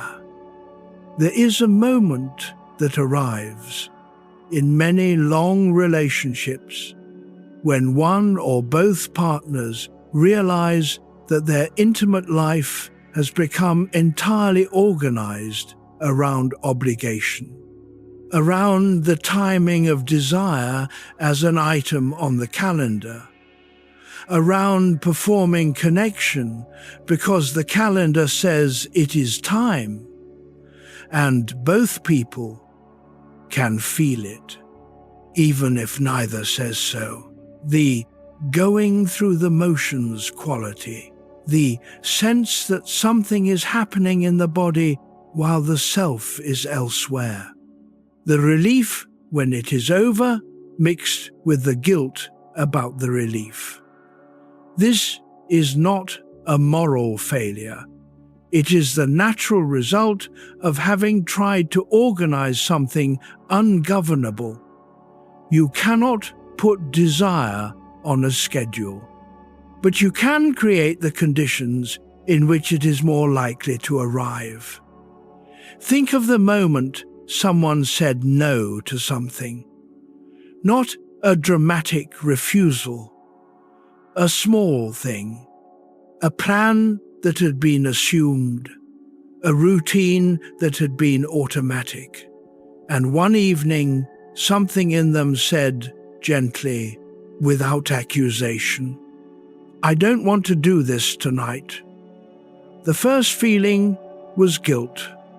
The old training speaking, the voice that says desire to disappoint is selfishness, and selfishness is failure in love. But beneath the guilt, something steadier, a boundary that felt like ground, like honesty, like, for the first time in a while, the actual self speaking rather than the performed one. And here is the strange thing that sometimes happens after a genuine no. The other person, the one who was declined, felt something unexpected. Not rejection, not abandonment, but a faint, renewed interest. A slight catch of something almost like desire, because the no was real. It was not managed. It was not diplomatic. It was the actual person, speaking from the actual interior. And actual people, speaking from actual interiors, are interesting, are attractive, are, in the truest sense, desirable. Duty smooths everything into the predictable. But desire is drawn to the unpredictable. The person who always says yes becomes, over time, someone whose yes means nothing. Because it is not a choice. It is just compliance. The person who sometimes says no, genuinely, without performance, that person's yes means something. It means they chose. And to be chosen, really chosen, by someone who could have said otherwise, is one of the oldest and deepest human experiences of desire. There is something else that passion needs from duty, and it is worth naming. Passion needs duty to create the container, the structure, the ground. Without commitment, without the "I will still be here tomorrow" that duty provides, desire would have nowhere to return to. It would be pure impulse, brief and untethered. The spark with no hearth to hold it. But within that container, within that commitment, passion needs room to breathe, needs the occasional reminder that both people are here by choice, not only by inertia. Needs the small and real acts that say, "I see you, I want you," specifically. Not because it is Tuesday and Tuesday is what we do, but because you are you and I am still interested in what that means. The long relationship that has lost its passion has usually lost its sense of choice. Everything has become automated, efficient, expected. Neither person remembers choosing each day. They have been choosing for so long that the choice became invisible. The recovery of desire, in this light, is the recovery of choice. Not a dramatic re-choosing, not a ceremony or a declaration. Just the small, recurring, daily recognition that you are here because you want to be. That this person beside you is not furniture. They are a person you selected and still select, and could be not selecting right now if you were living differently. That recognition, quiet, unglamorous, real, is itself a form of passion.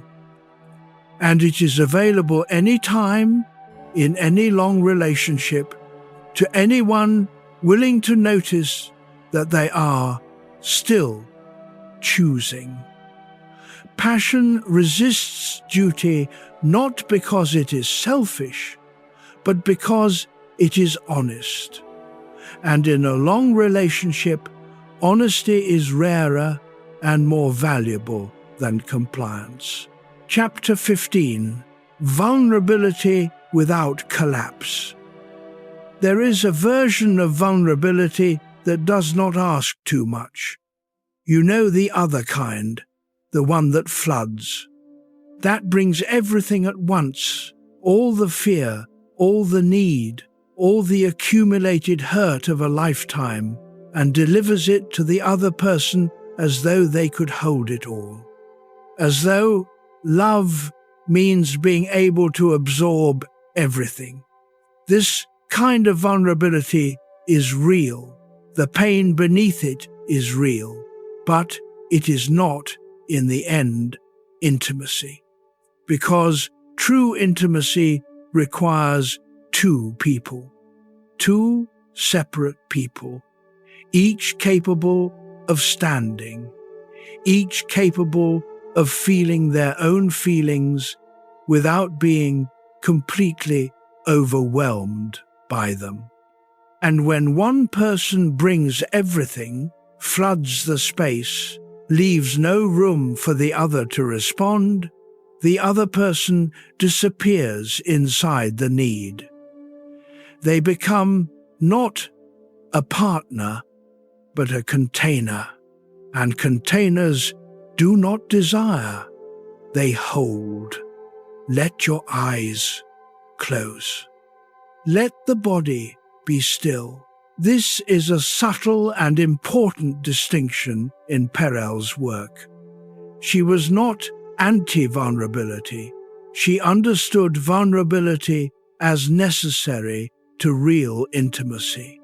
Without it, two people remain at the surface, connected by logistics and shared history, but not by genuine exposure of the self.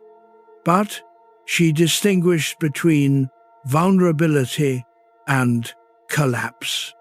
Vulnerability is the choice to show something real, something uncertain, something you cannot guarantee will be received well. It requires courage and a degree of self-possession, the ability to offer something of yourself without immediately needing a particular response. Collapse is something different. It is the exhausted surrender of all self-possession, the handing over of every interior difficulty to the other person to manage. The expectation that love means complete emotional responsibility for one another, and collapse, however understandable in its origins, puts a particular and ultimately unbearable weight on the partner.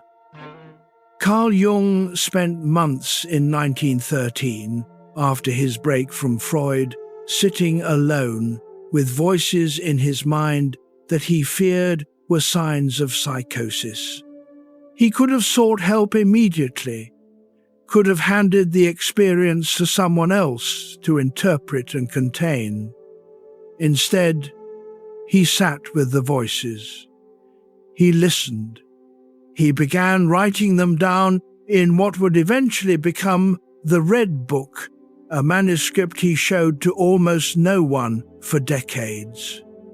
He was doing something particular. He was holding his own interior experience before bringing it into the world. Not to suppress it, but to be with it. To find in the sitting something to offer rather than something to unload. This is the posture Perel was pointing toward. Not the stoic refusal to feel. Not the performance of having everything together, but the small, important capacity to be with your own experience before turning immediately to your partner to manage it. Because a person who can be with their own experience is a person who brings something to the relationship rather than only taking from it. They can show their vulnerability as a gift, a chosen disclosure, rather than as an emergency, and gifts are received differently than emergencies. The partner who receives a gift can be curious, can be tender, can be genuinely interested in what they have been shown. The partner who receives an emergency must manage, must stabilize, must put their own experience aside to address the crisis. Emergency after emergency over years produces a particular kind of exhaustion, a particular kind of distance. Because the person who is always being managed does not feel like a partner. They feel like a problem. And problems, however lovingly handled, are not desired. The path toward vulnerability without collapse is not dramatic. It begins with the small, often uncomfortable practice of sitting with a feeling before transmitting it, of asking, what do I actually need here? Not what can I make my partner responsible for, but what do I actually need?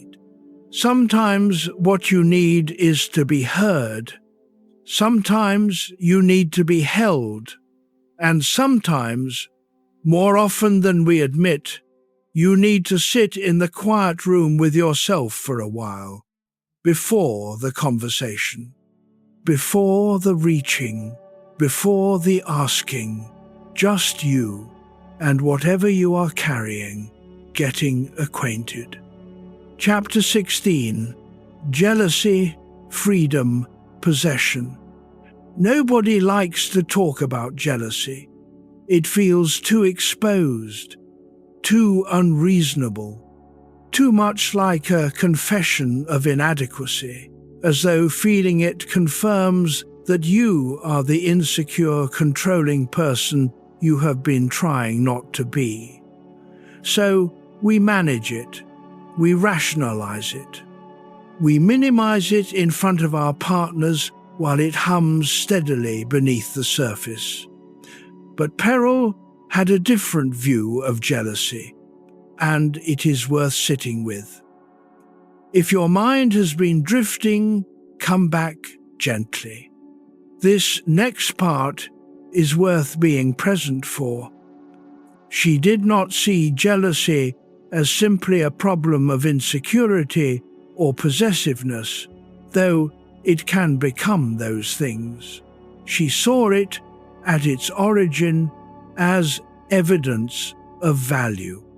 You cannot be jealous of something you do not care about.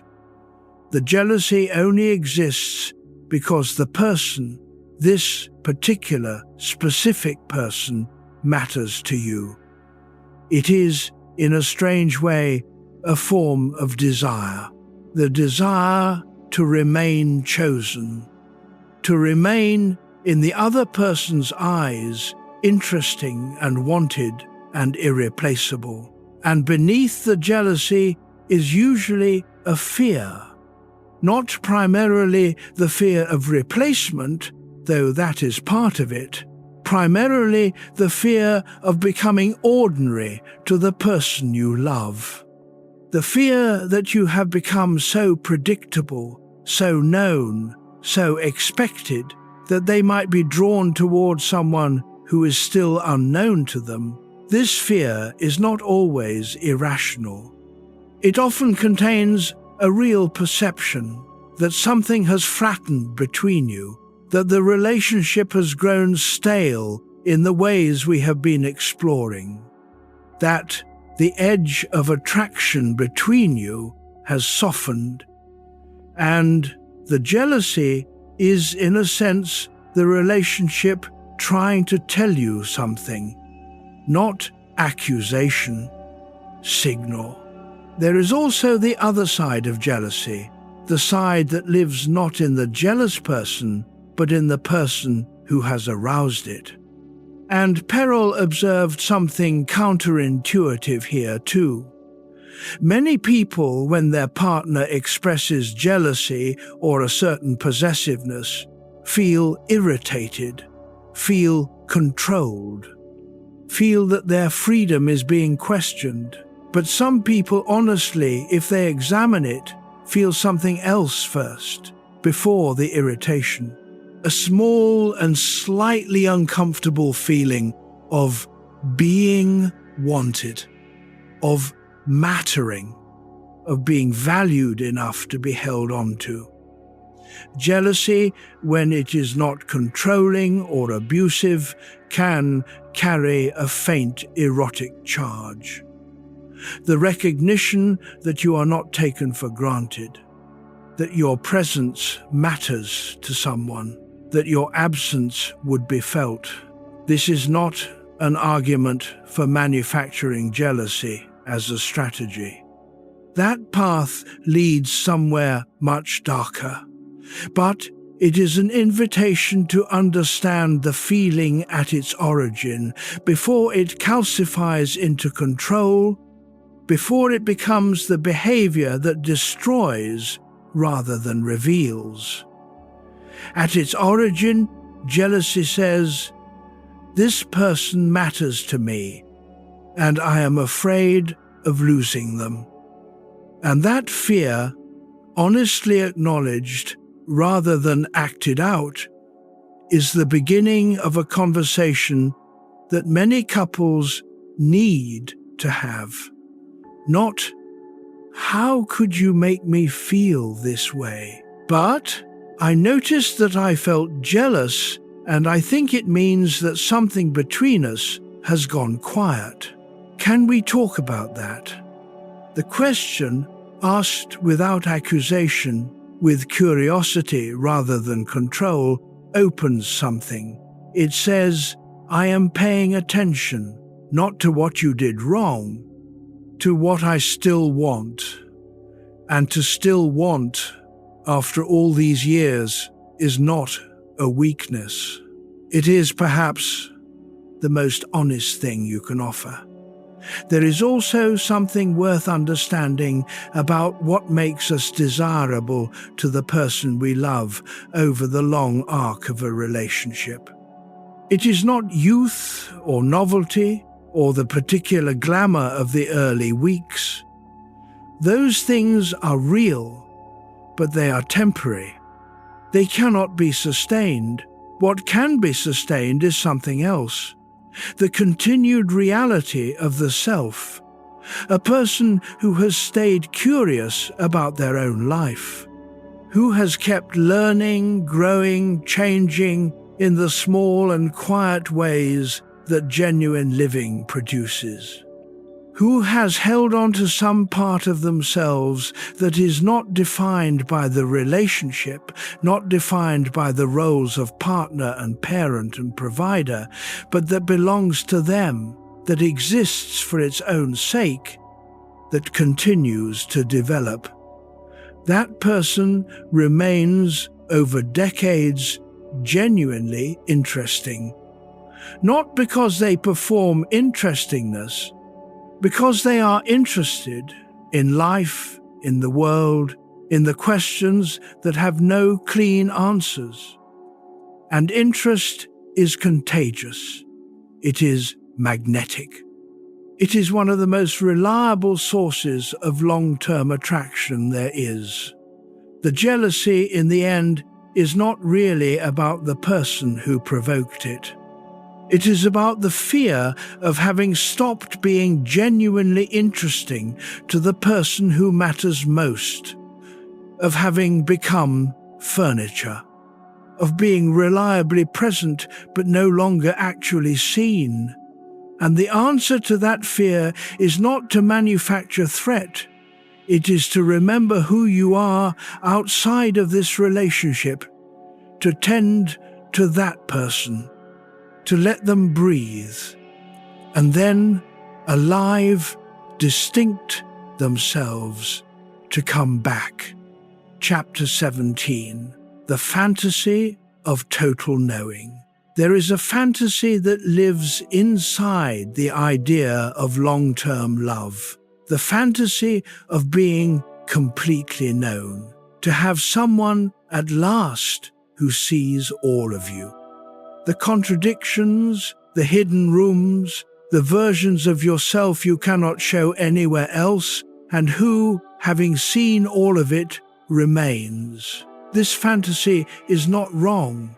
The desire to be fully known is one of the most profound human longings. And the capacity of a long relationship to provide partial fulfillment of that longing is genuinely one of its greatest gifts.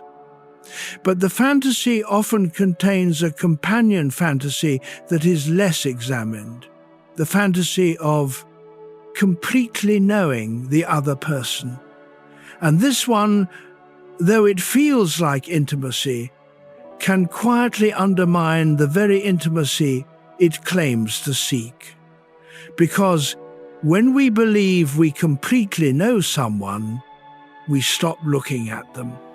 We stop listening in that particular way that genuine openness to surprise requires. We hear them speak, and we already know where the sentence is going. We see their face, and we already know what they are feeling.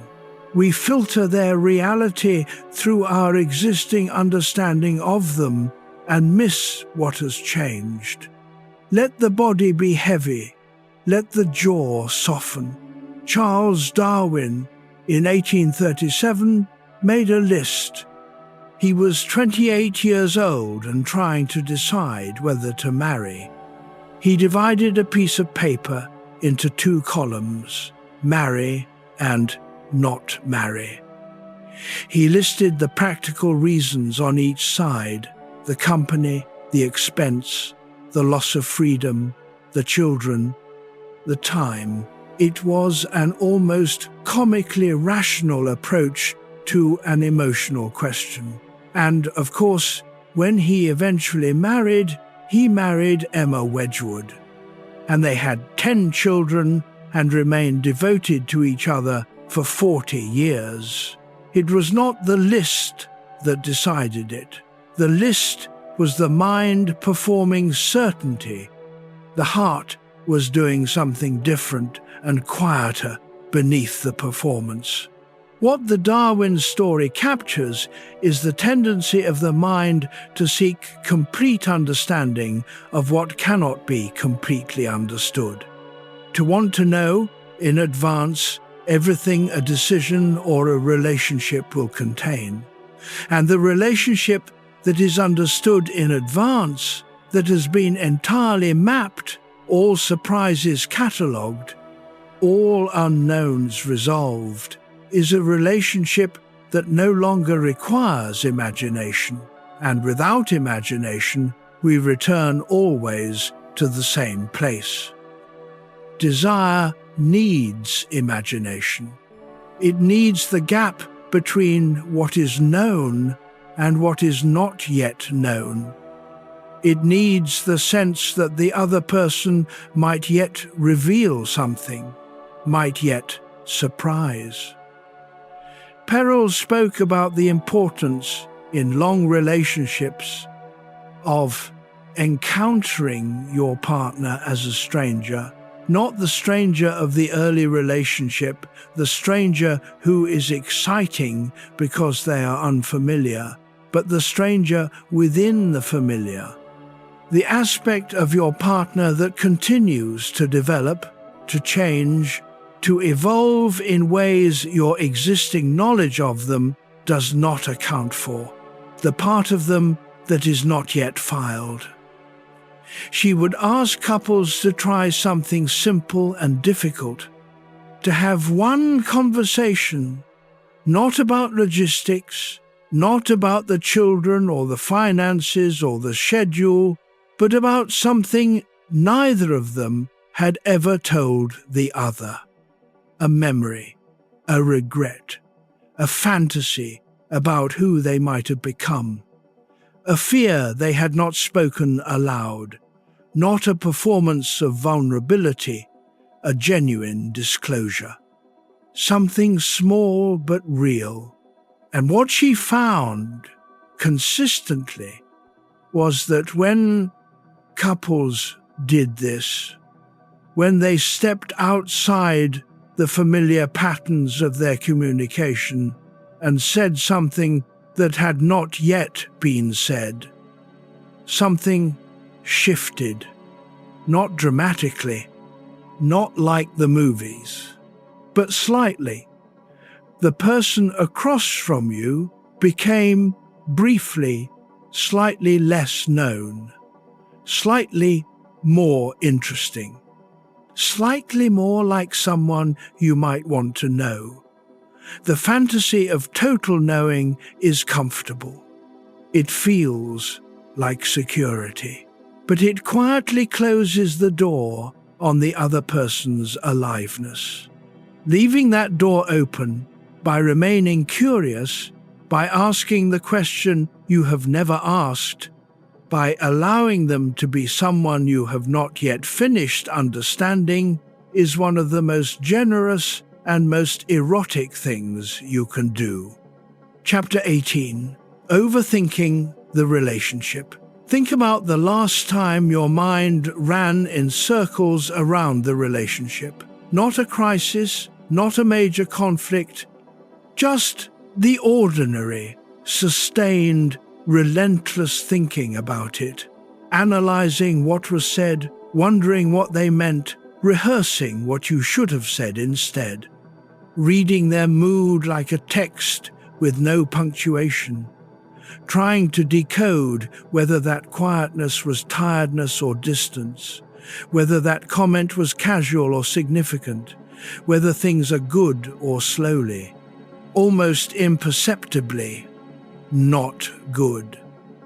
The mind that overthinks a relationship is not a troubled mind. It is often a mind that cares too much to leave anything unexamined. But there is a cost. When we are inside the analysis of the relationship, we are not inside the relationship. We are hovering above it, watching it, managing it from a slight distance, and hovering, as we have seen, has a particular effect on desire. It keeps you from actually being present with the other person, in the moment, in the body, in the experience. Let the breath come in and out. You do not have to manage anything right now. There is a particular kind of night that many people recognize. You are lying in the dark beside the person you love, running through a recent exchange, rewinding it, adjusting the variables. In the replay, you say something sharper or something gentler or something that finally made the point you were trying to make. You make your argument airtight. You find the words that, if only you had spoken them, would have resolved everything. But the conversation is over. The moment has passed, and the replay is not bringing resolution. It is just keeping you awake. The replay, Perel might say, is not about the conversation. It is about the need to feel in control of something that you cannot control. The relationship, like desire itself, resists complete management.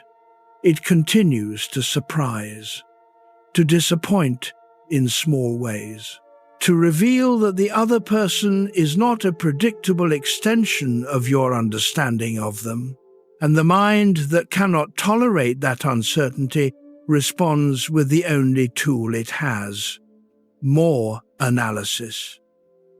But there is a different way of holding uncertainty in a relationship, not the analyzing way, the holding way, the staying in the feeling rather than escaping into the thinking.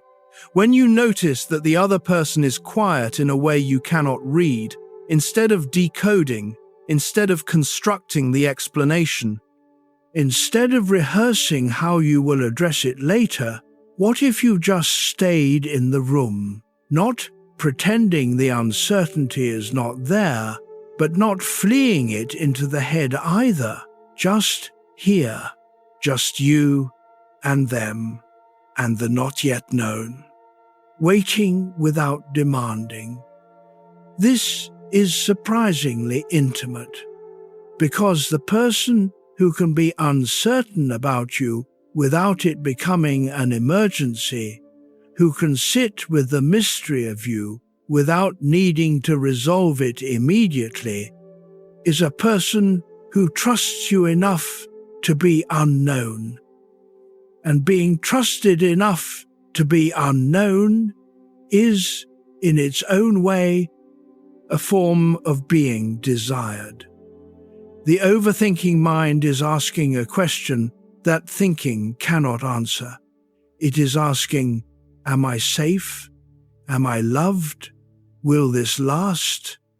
And these questions have no analytical answer. They can only be answered by continuing to be in the relationship, to show up, to remain present, to let time and repetition provide what analysis never can. You are still here. That is already an answer. Chapter 19, Resentment Beneath Kindness. Resentment is the quiet killer, not anger. Anger is loud, and loudness has its own honesty. Anger says, something is wrong here, something needs attention. Anger, however uncomfortable, is at least communicating. Resentment does something different. It goes underground. It dresses in the costume of patience, of kindness, of not wanting to make a fuss. It smiles when asked how it is doing. It says, I'm fine, and means something else entirely.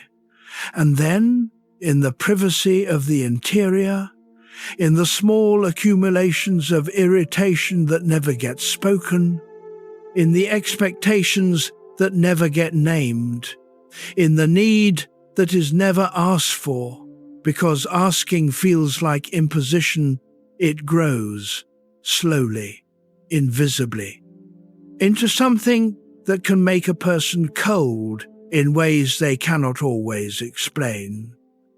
Perel found resentment to be one of the most reliable eliminators of desire between long-term partners, not because resentful people become unlovable, but because resentment is the evidence that something was wanted and never asked for, something was needed and never received, not because it was denied, but because it was never requested.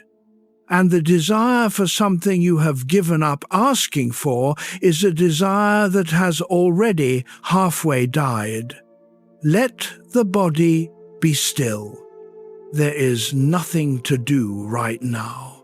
There is a particular kind of email that never gets sent. You have drafted it, maybe not literally on a screen, but in the mind dozens of times. 3 careful paragraphs explaining exactly what has been building, what has been missed, what has been quietly endured. Every word is fair, every observation is accurate, the tone is controlled. It says everything, and then you close it without sending. Because sending it feels too exposed, too much like admitting that things are not as fine as you have been presenting them. Too much like the first tile of a structure you are not ready to see fall. So you remain kind, patient, fine, and the resentment grows another layer. This is not the fault of the partner who did not know what was needed. They were not told. They were given the fine version, the patient version, and they believed it reasonably because they were given no evidence to believe otherwise. The resentment is not a judgment about their failure. It is a signal about your own unexpressed need, and the need, unspoken, becomes a grievance. And the grievance, accumulated over years, becomes the invisible wall that neither person can quite account for. You love each other, you know you do. And yet there is something between you that is not warmth, a quality of distance that was not there before, a slight pulling back when the other person reaches, a faint absence where full presence used to be. This is what unspoken resentment builds. There is also something that resentment does to desire specifically, something that is rarely discussed, but that Perel observed in couple after couple. Resentment does not just cool a relationship. It redirects the energy. When something is wanted and not received and not asked for, the wanting does not disappear. It transforms. It becomes the slightly clipped tone on a Thursday evening. The extra work stayed late at the office. The exhaustion that arrives precisely when closeness might otherwise be possible. The body finds its own ways to express what the mouth has been too careful to say, and the partner on the receiving end of these signals is often confused. They can feel the distance, they can feel the withdrawal, but because no explicit complaint has been made, they cannot understand its source.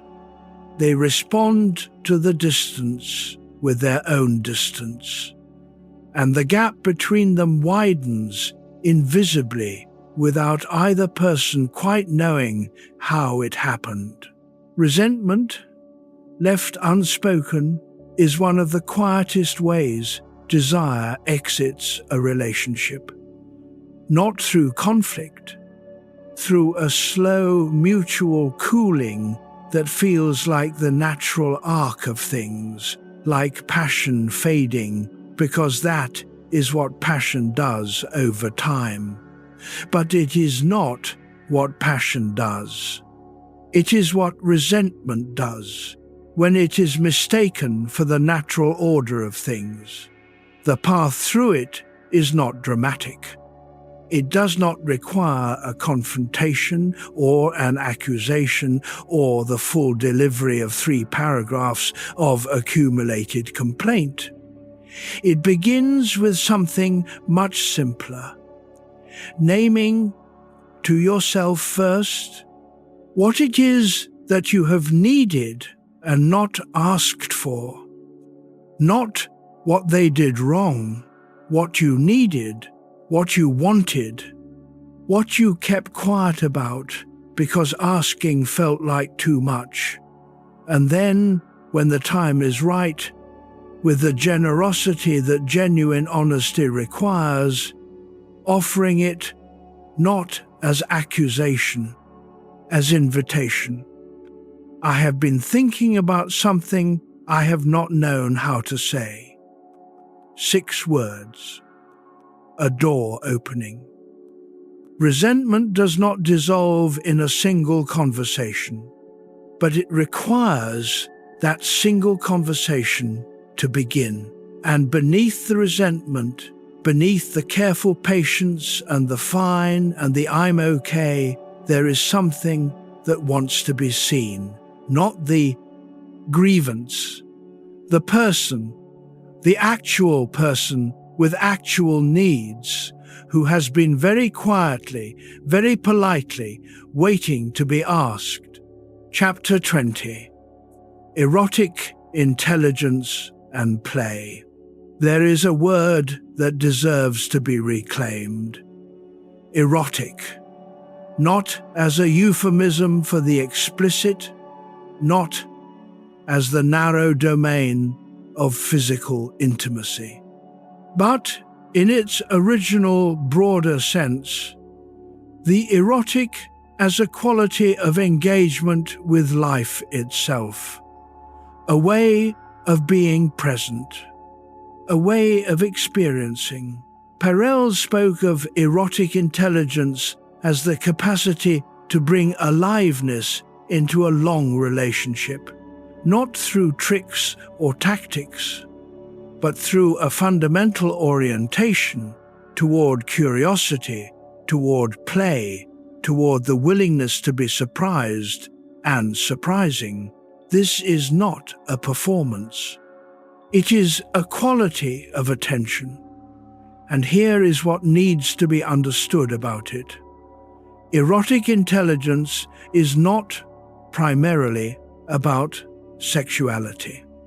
It is about the capacity to remain in some part of the self, slightly ungoverned, slightly unpredictable, slightly resistant to the complete domestication of the self that ordinary life tends to produce.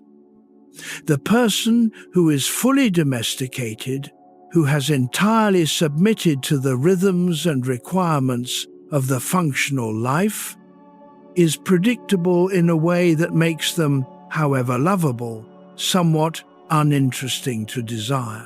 The person who retains a corner of themselves that is playful or surprising or slightly irreverent about the rules, that person continues to generate the mild but necessary unpredictability that desire requires.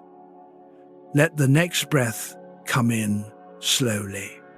Just rest. Play is the key. Not game playing, which is manipulative, but genuine play, the lightness, the humor, the slight absurdity that long relationships often lose as they take themselves increasingly seriously. Think of the couple who still makes each other laugh. Really laugh. Not the polite chuckle of comfortable coexistence, but the kind of laughter that arrives unexpectedly, that breaks through the seriousness of an ordinary day. That laughter is not superficial. It is erotic intelligence in action. It is two people refusing to be entirely absorbed into the practical. It is two people who are still, somewhere, slightly irreverent about their own lives together. This irreverence is not disrespect. It is the opposite. It is the confidence that the relationship is secure enough to hold a little lightness, that they do not have to be entirely solemn about everything, that they can play. There is also the erotic intelligence of seeing. The willingness to look at your partner in the particular way that registers not just their practical presence, but their specific beauty, their particular quality of being, the way they move through the room, the specific expression that appears when they are absorbed in something, the gesture that is theirs alone and that you have not forgotten to notice. This is not sentiment. It is attention. The kind of attention that creates presence rather than managing it. When you look at your partner this way, not assessing them, not categorizing them, but actually seeing them, you give them a particular gift, the gift of being seen as someone who is still interesting, still beautiful, still worth looking at. And being looked at in this way does something to a person. It makes them feel, briefly, like someone who has not yet been entirely mapped, like someone who is still, in some small way, a mystery. And mystery, as we have understood all evening, is where desire lives. The two kinds of love we spoke of in the very first moments of this evening are not in opposition. They are not enemies. They are, at their best, partners, each one serving the other. The security of love, making it safe enough to play. The aliveness of desire, making the love worth returning to. Erotic intelligence is not a technique.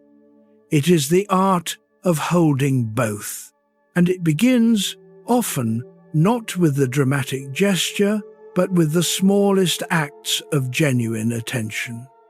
The text sent at 2 p.m. on a Wednesday that has nothing to do with logistics, that says only, I was thinking of you. Not the family you, not the partner in the project of our shared life you. The joke that only you two would understand. The reference to something that happened years ago that nobody else would remember. The glance across a dinner table at a moment when both of you are thinking the same thing and both of you know it. These are not techniques either.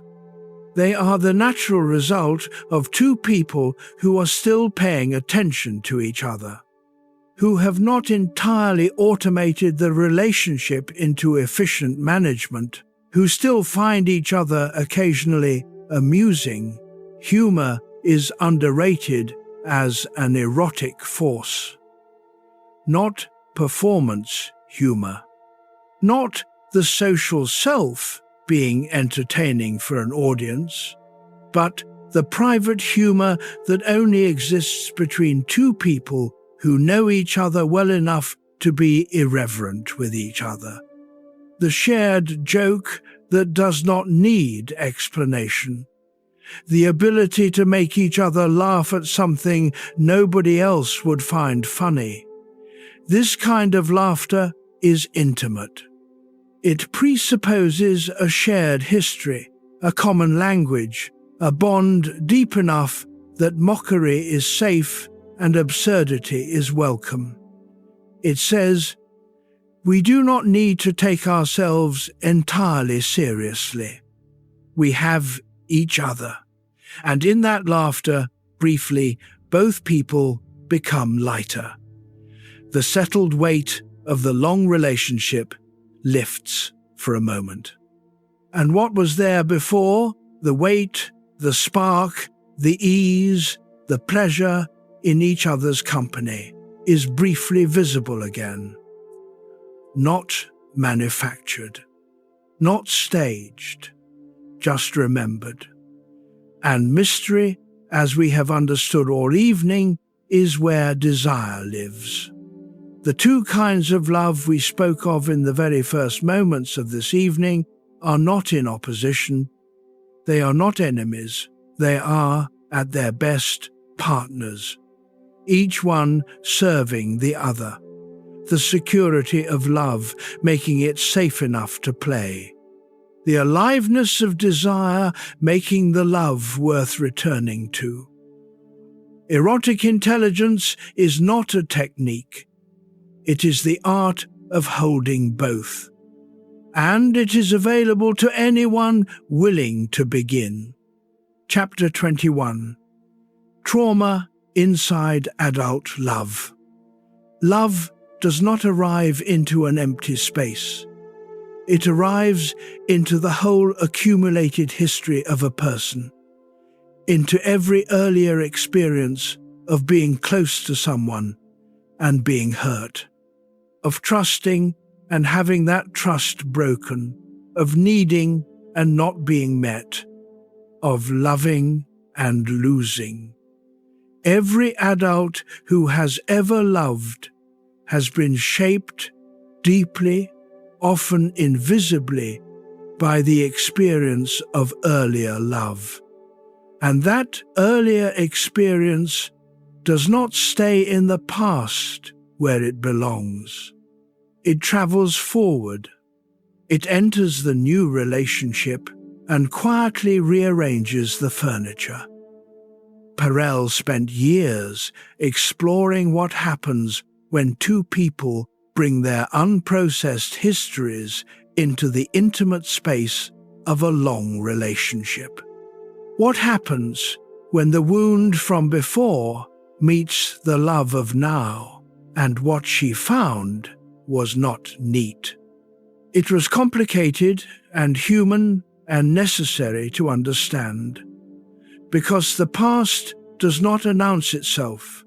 It does not say, "Here I am, the old wound, activating again in this present moment." It arrives disguised as a disproportionate reaction, as a sudden coldness that has no obvious cause, as the familiar shape of an argument that always ends the same way, no matter how it begins, as a need so profound and so old that your partner, however willing, cannot fill it. Let the body be heavy.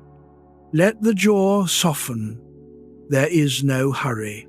There is a man who became one of the most important voices in the psychology of meaning and survival. Viktor Frankl had survived experiences that most of us cannot begin to imagine. He had lost his wife, his parents, his brother in the Holocaust. He had spent years in concentration camps where survival was a daily uncertainty. What he observed in those conditions and in his work afterward was that the people who survived were often those who had a relationship with meaning, a reason to endure. Sometimes it was a person, someone they were returning to. Sometimes it was work. Sometimes it was the simple, fierce determination to tell the story of what had happened.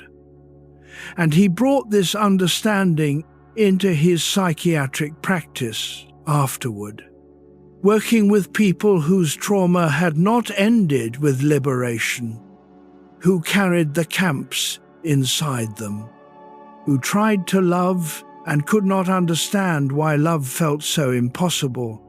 He found that what the traumatized person often needed was not a solution to their trauma. They needed a relationship with a therapist, with a partner, with a community that was steady enough to contain the unsteadiness. That could be present with the pain without being destroyed by it. This is relevant to every relationship where one or both people carry significant wounds, because the partner of a person with deep history is asked to do something difficult, not to heal the wound, that is not within anyone's power, but to be a steady enough presence that the wounded person feels safe enough to begin to heal themselves. This requires something that is easy to name and hard to do. It requires not taking the wound personally. When your partner freezes at a moment of closeness, when they withdraw at precisely the moment you expected warmth, it often has almost nothing to do with you. It is the old wound speaking. The nervous system responding to a pattern from long before you existed in their life. And if you take it personally, if you respond with hurt or anger or withdrawal of your own, the wound deepens rather than heals. But if you can stay, if you can remain present, without requiring them to immediately explain or resolve or apologize, if you can create through your steadiness the message that says, "I am not leaving, the closeness is not a threat, you are safe here," then something different becomes possible, not overnight, not after one conversation, but gradually, over the accumulated experience of being close to someone who does not hurt you, who does not go when it gets complicated. Healing in love is often not about the dramatic gesture.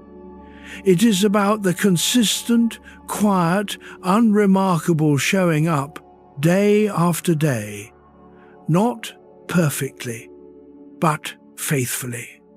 And the person who is being shown up for begins slowly to reorganize their expectations of what closeness means, to learn in the body rather than just in the mind, that the door does not have to mean threat, that the person who enters can also be trusted to stay.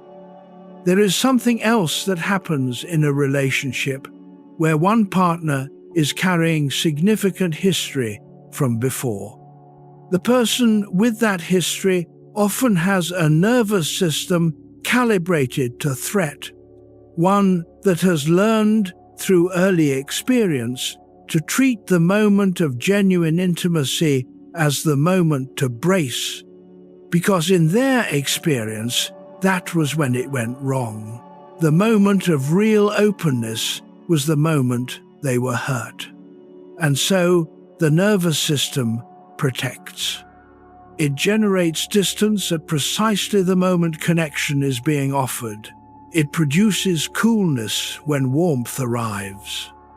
It reads care as something that will eventually cost them. This can be confusing and painful from the outside.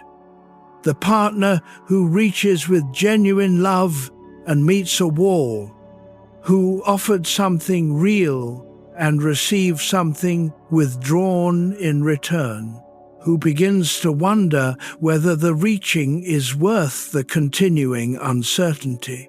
It helps to understand what that wall is made of. It is not rejection, it is protection. The person behind the wall is not refusing connection. They are afraid of what connection has historically meant. And the response is not conscious, not chosen, not directed at this particular partner with this particular love. It is old learning running in the present. The body's honest, outdated report. The steady partner, the one who sees this, who can resist the pull to take it personally, who continues showing up without requiring the other person to have already finished healing, is doing something quiet and extraordinary. They are becoming the evidence that the old pattern was never universal.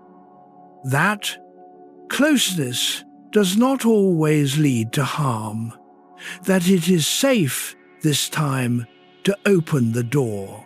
Chapter 22: The Silent Contract.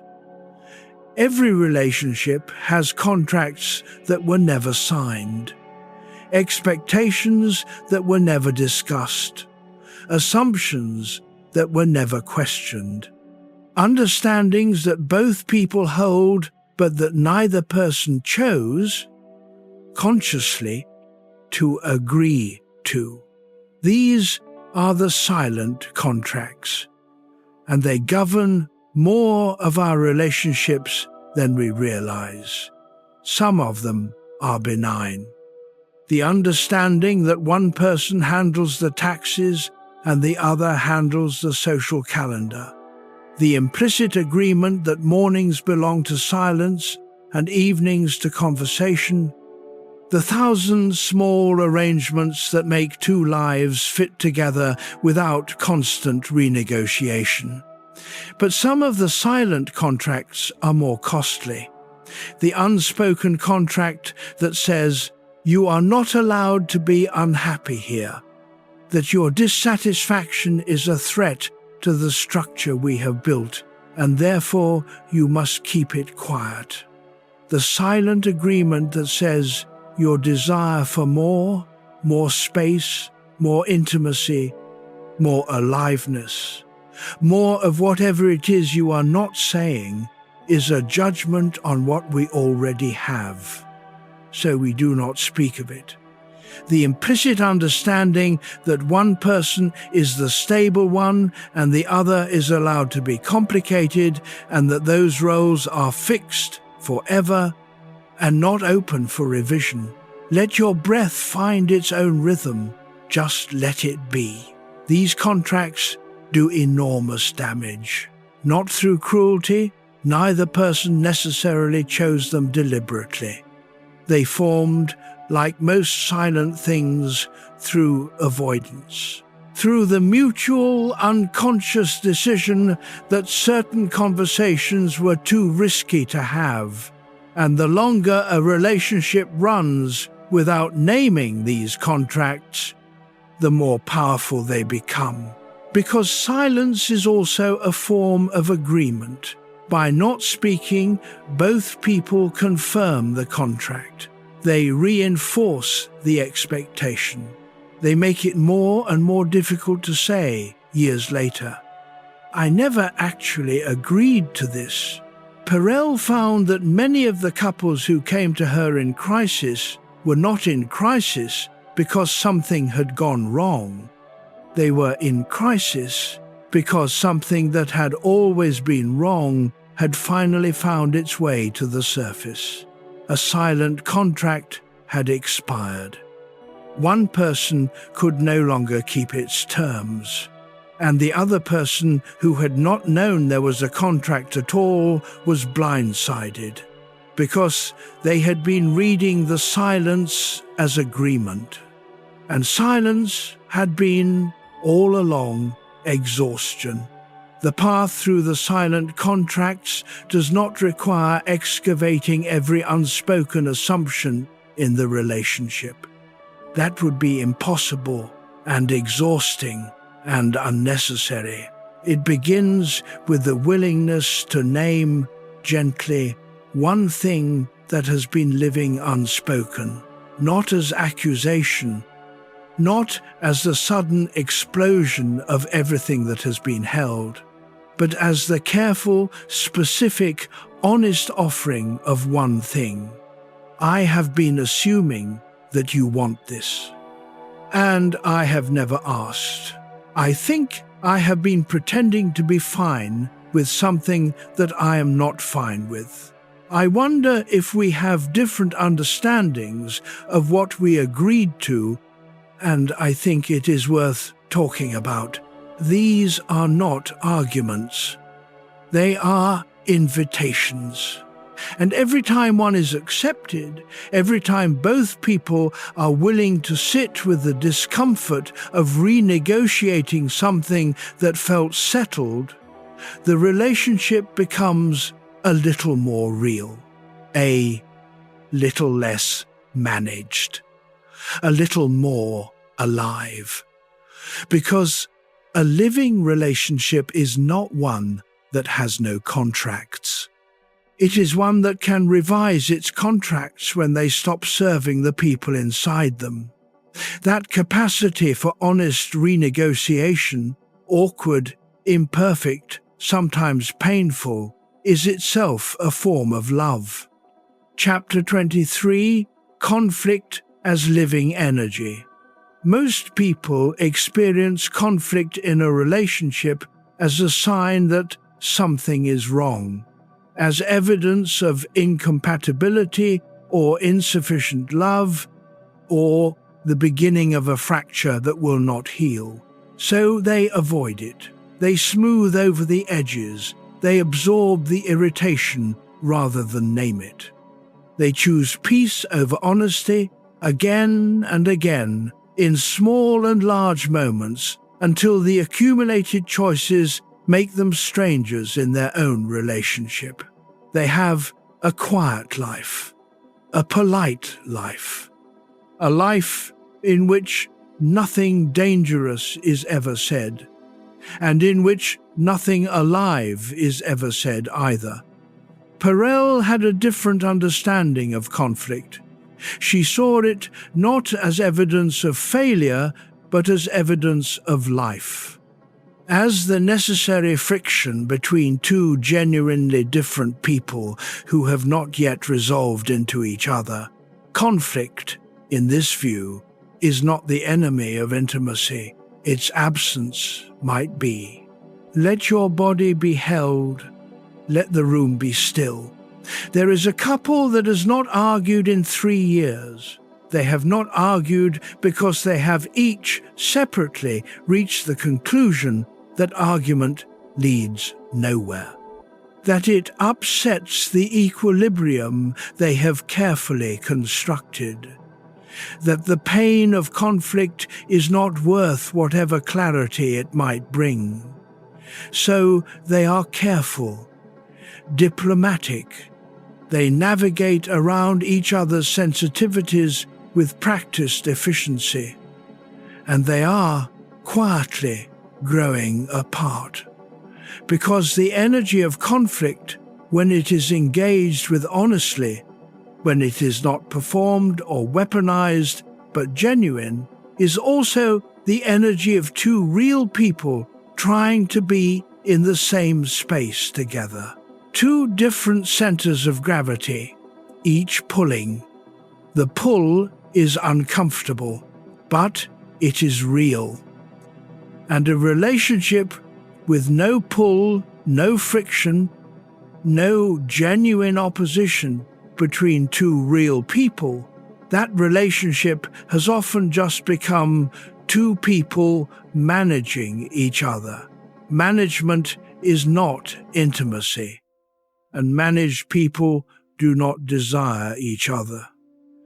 The email that was never sent, 3 paragraphs, every word justified, contained something valuable beneath the anger. It contained care. It contained investment. It contained the proof that what happened between these two people mattered enough to generate strong feeling. If nothing had mattered, there would have been nothing to write. The skill that Perel was pointing toward is not the elimination of conflict, but its transformation. Not from conflict to peace, exactly. From reactive conflict to generative conflict. From the fight that is really about accumulated grievance and unexpressed need, to the honest disagreement that says, I have a different understanding of this, and both of us deserve to know.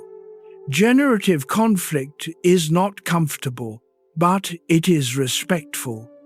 It assumes that both people can handle the truth. It trusts the relationship enough to put real things into it.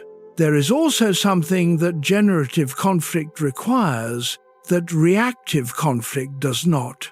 It requires the willingness to be curious about the other person's reality, rather than simply armored against it. Reactive conflict says, I am right, and here is the evidence. Generative conflict says, I experience this differently than you do, and I am interested in why. The second posture is harder because it requires holding your own perspective firmly enough to name it while remaining genuinely open to the possibility that the other person's perspective is also real. That two incompatible experiences can both be true at once. This is the paradox of intimate conflict. Both people are usually telling the truth. They are describing the same situation from two genuinely different interior vantage points. And both vantage points are valid. The argument that never resolves, the one that circles back every few months to the same territory, the same accusations, the same defense, is usually not about the ostensible subject at all.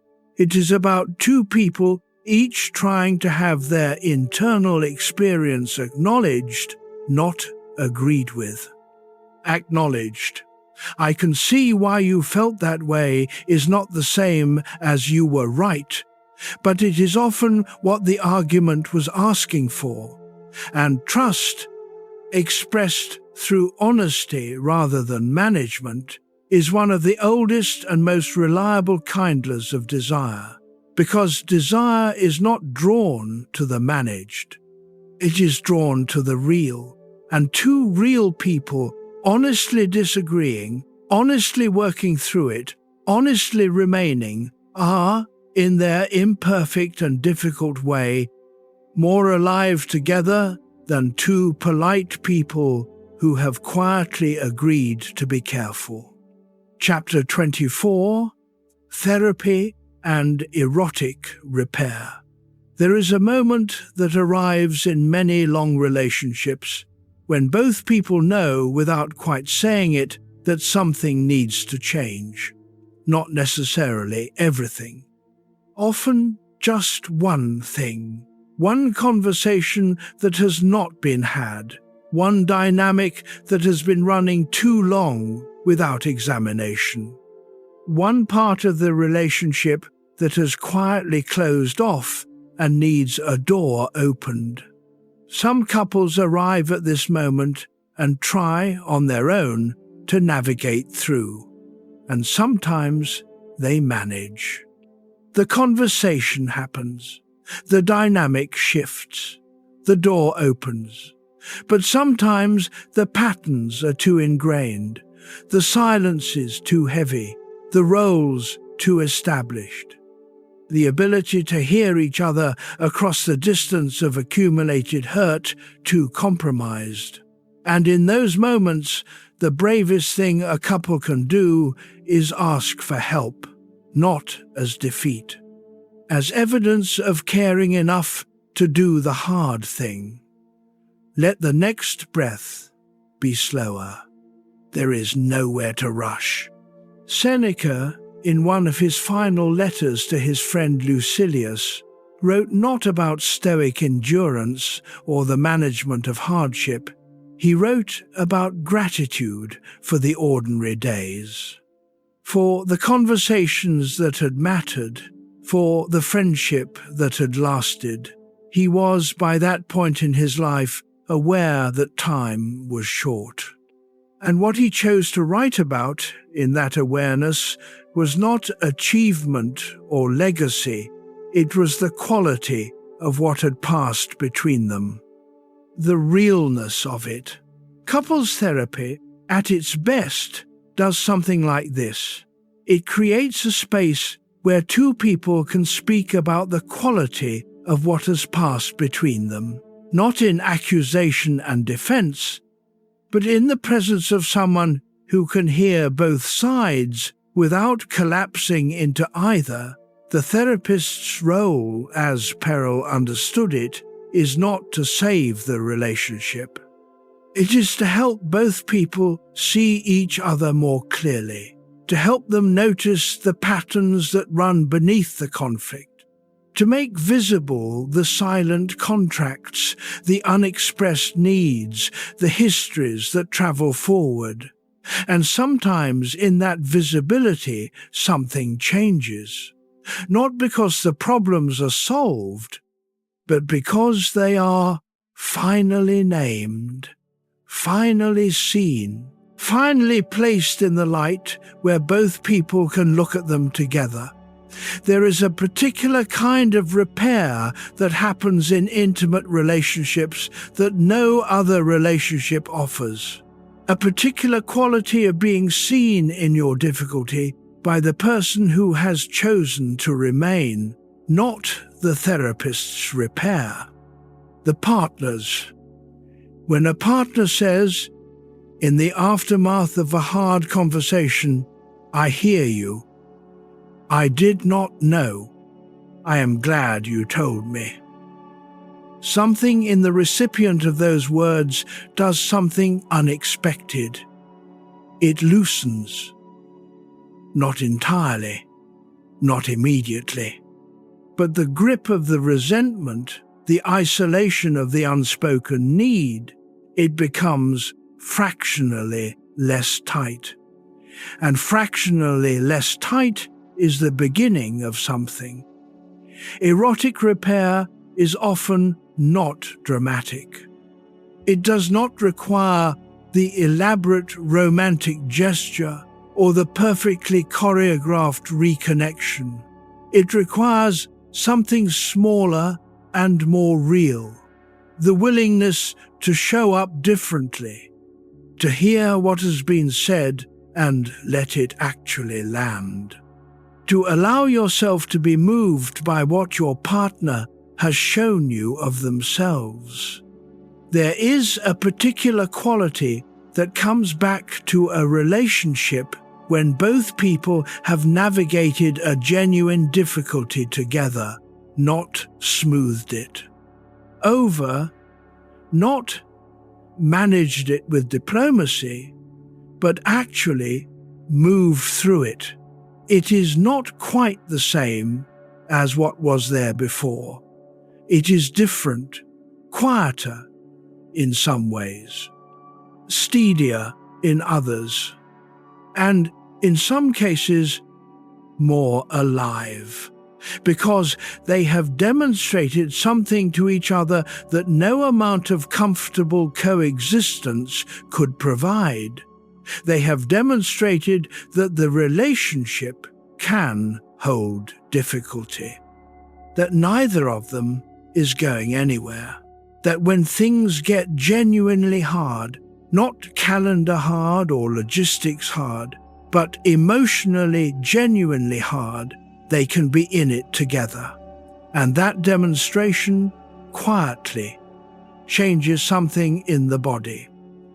The nervous system, which has been bracing against the possibility of being left, receives new information. The old threat response softens a degree. The holding at a slight distance, the protective coolness, the management from behind glass, these loosen fractionally when the evidence accumulates that the relationship is safe enough to be real in this is erotic repair, not the recovery of what was there in the early months.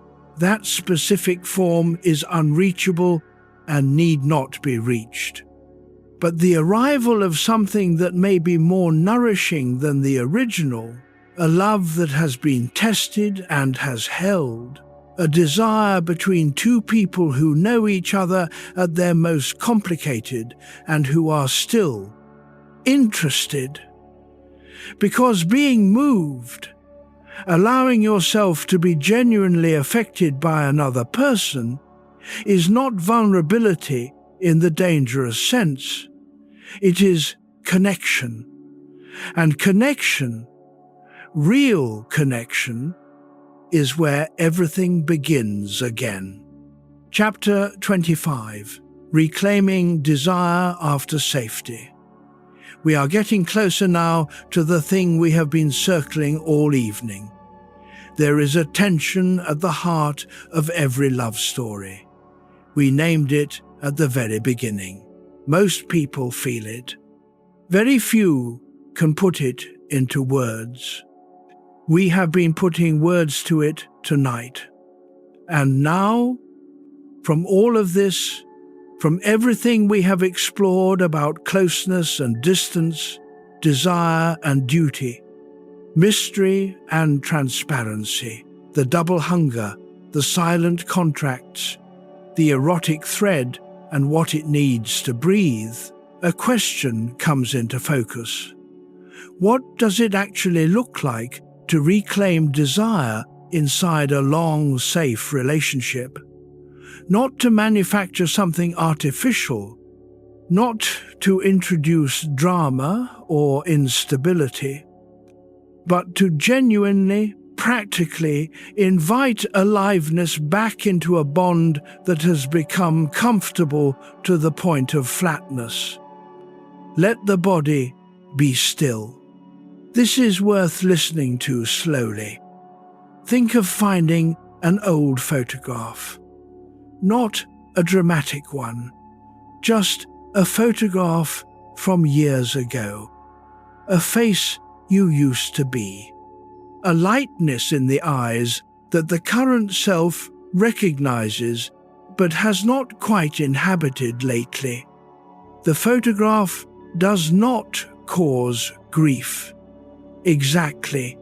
It causes something softer, a recognition, a gentle remembering of a version of yourself that was still in motion, still reaching, still less certain about where things were going, and therefore more alive to the going. Reclaiming desire after safety is not about going back to that version, it is about bringing some of its quality forward. The reaching, the curiosity, the willingness to not yet know. Perel observed that the couples who successfully navigated this tended to have something in common. They had made a particular and difficult choice. They had chosen to treat the relationship not as something that had been completed, not as an achievement to be maintained, but as something that was still being created. Every day, still being created. Not finished, not arrived. Still in process. This shift from maintenance to creation changes everything about how you show up. Maintenance says, the work was done, and now I must not let it fall apart. Creation says, what we have is real and good, and what we might yet become is still unknown to me. Maintenance looks backward at what was built. Creation looks forward at what is possible. The maintenance orientation is understandable.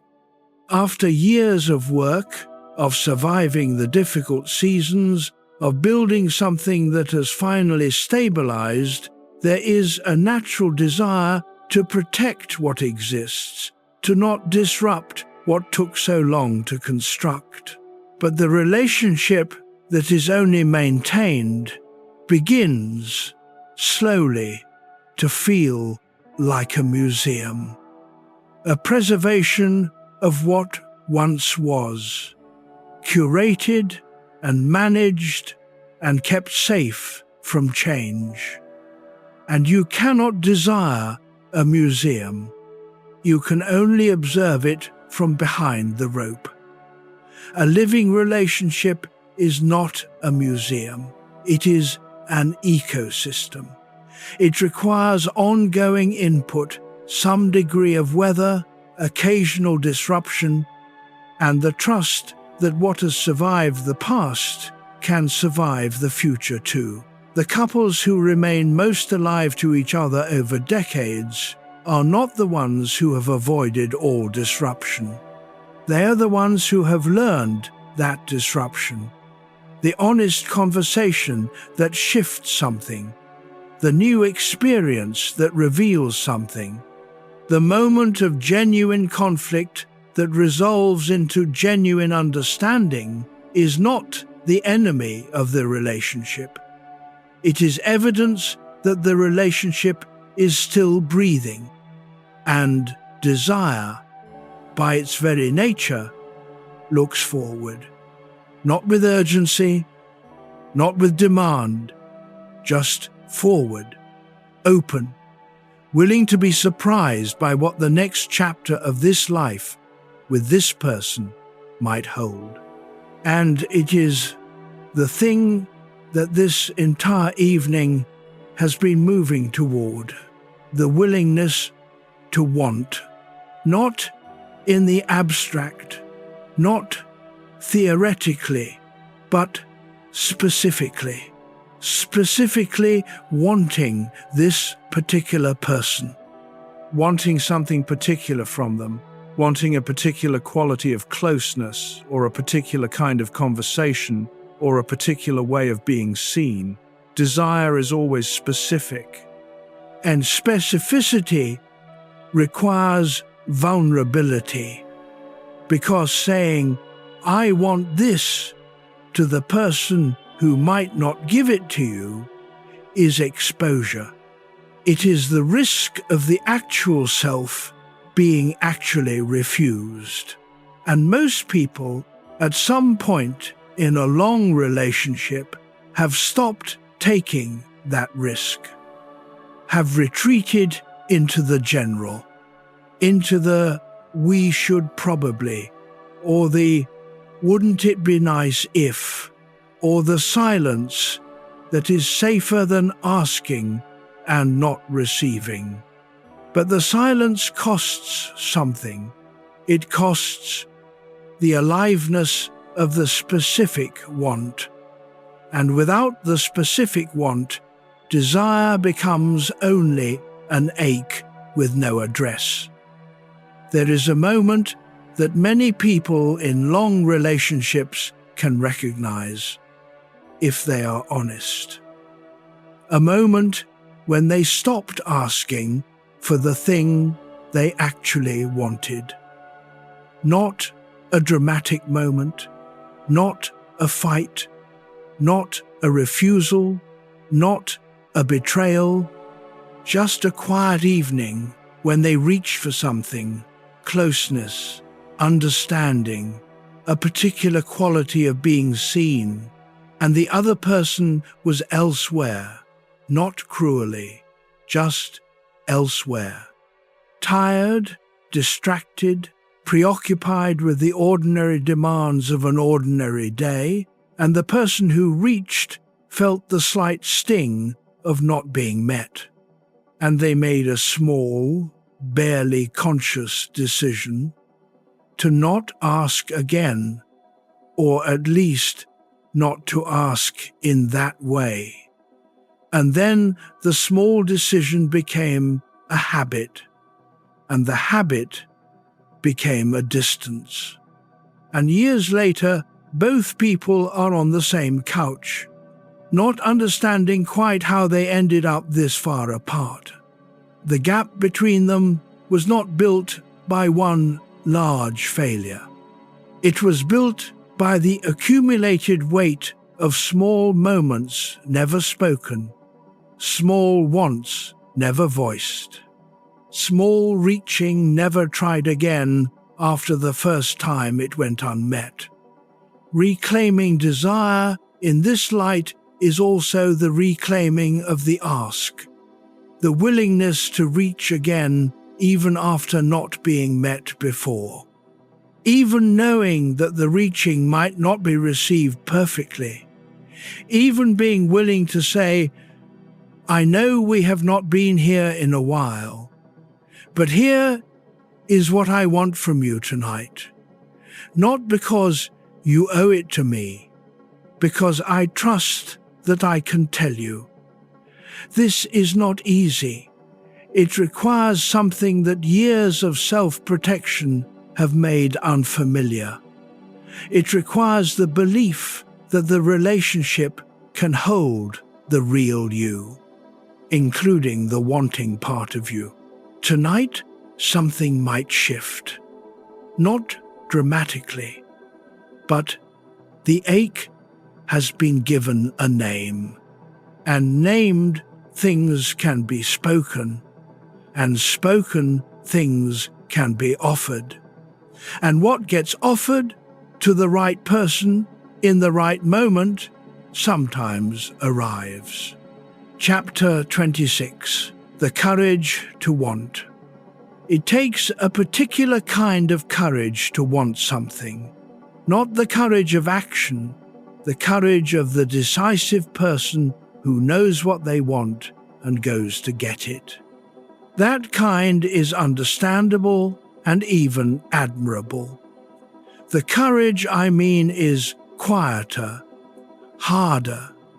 It is the courage to admit to yourself and then to the person beside you that you are still reaching, that you have not stopped hoping, that despite the years, despite the accumulated disappointments, despite the ways life has revised the original dream, you still have something in you that wants. This wanting is not ingratitude.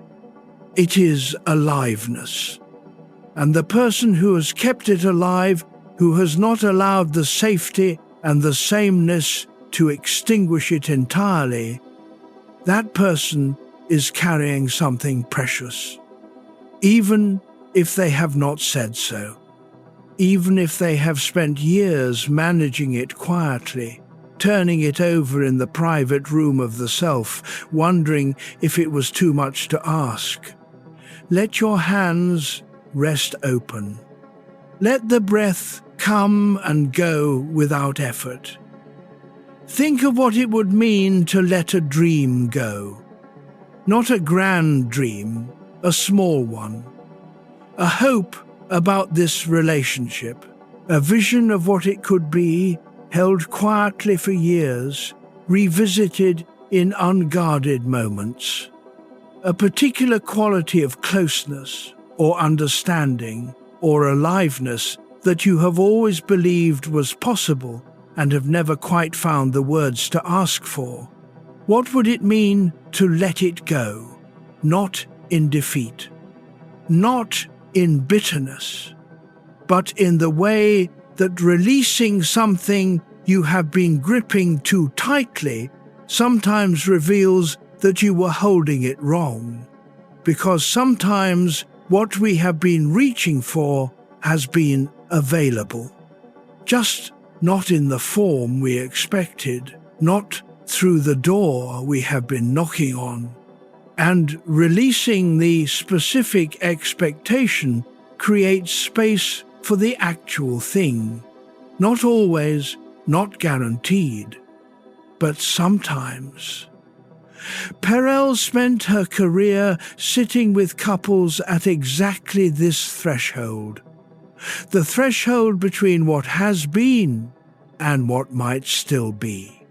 Between the comfortable flattening of the long relationship and the possibility of something more alive. And what she consistently found was this: the couples who crossed the threshold were not the ones who were most compatible, or most similar, or most obviously well matched. They were the ones who were willing to be honest, who could say, "Something in me still wants this, and I am not sure if you know that. And I am telling you now because not telling you anymore is costing me something I cannot afford to keep losing." And sometimes the other person hearing this, feeling the reality of it land, would find something in themselves responding, something they had also quietly been managing, something that had also quietly been waiting to be asked. Two people, each hoping the other would go first, neither of them going for years, because the risk was too much. And then, one evening, someone going. The courage to want is the courage to go first, to say, I am still here, I am still reaching.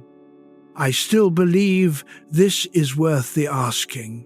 That is not a small thing. In a long relationship where so much has been smoothed and simplified and resigned to, it is perhaps the bravest thing there is. Chapter 27. Love Beyond Fusion. We have been talking all evening about two things. About the love that wants shelter and about the desire that needs air. About the pull toward merger, toward becoming so close to another person that the self disappears into the bond. And about the counterpull toward selfhood, the insistence of the individual life that wants to remain distinct, even in the midst of deep commitment. And we have been exploring, from many angles, the same essential truth, that the healthiest love is not fusion. It is not two people becoming one. It is two people remaining two people while choosing each other, while continuing to choose each other.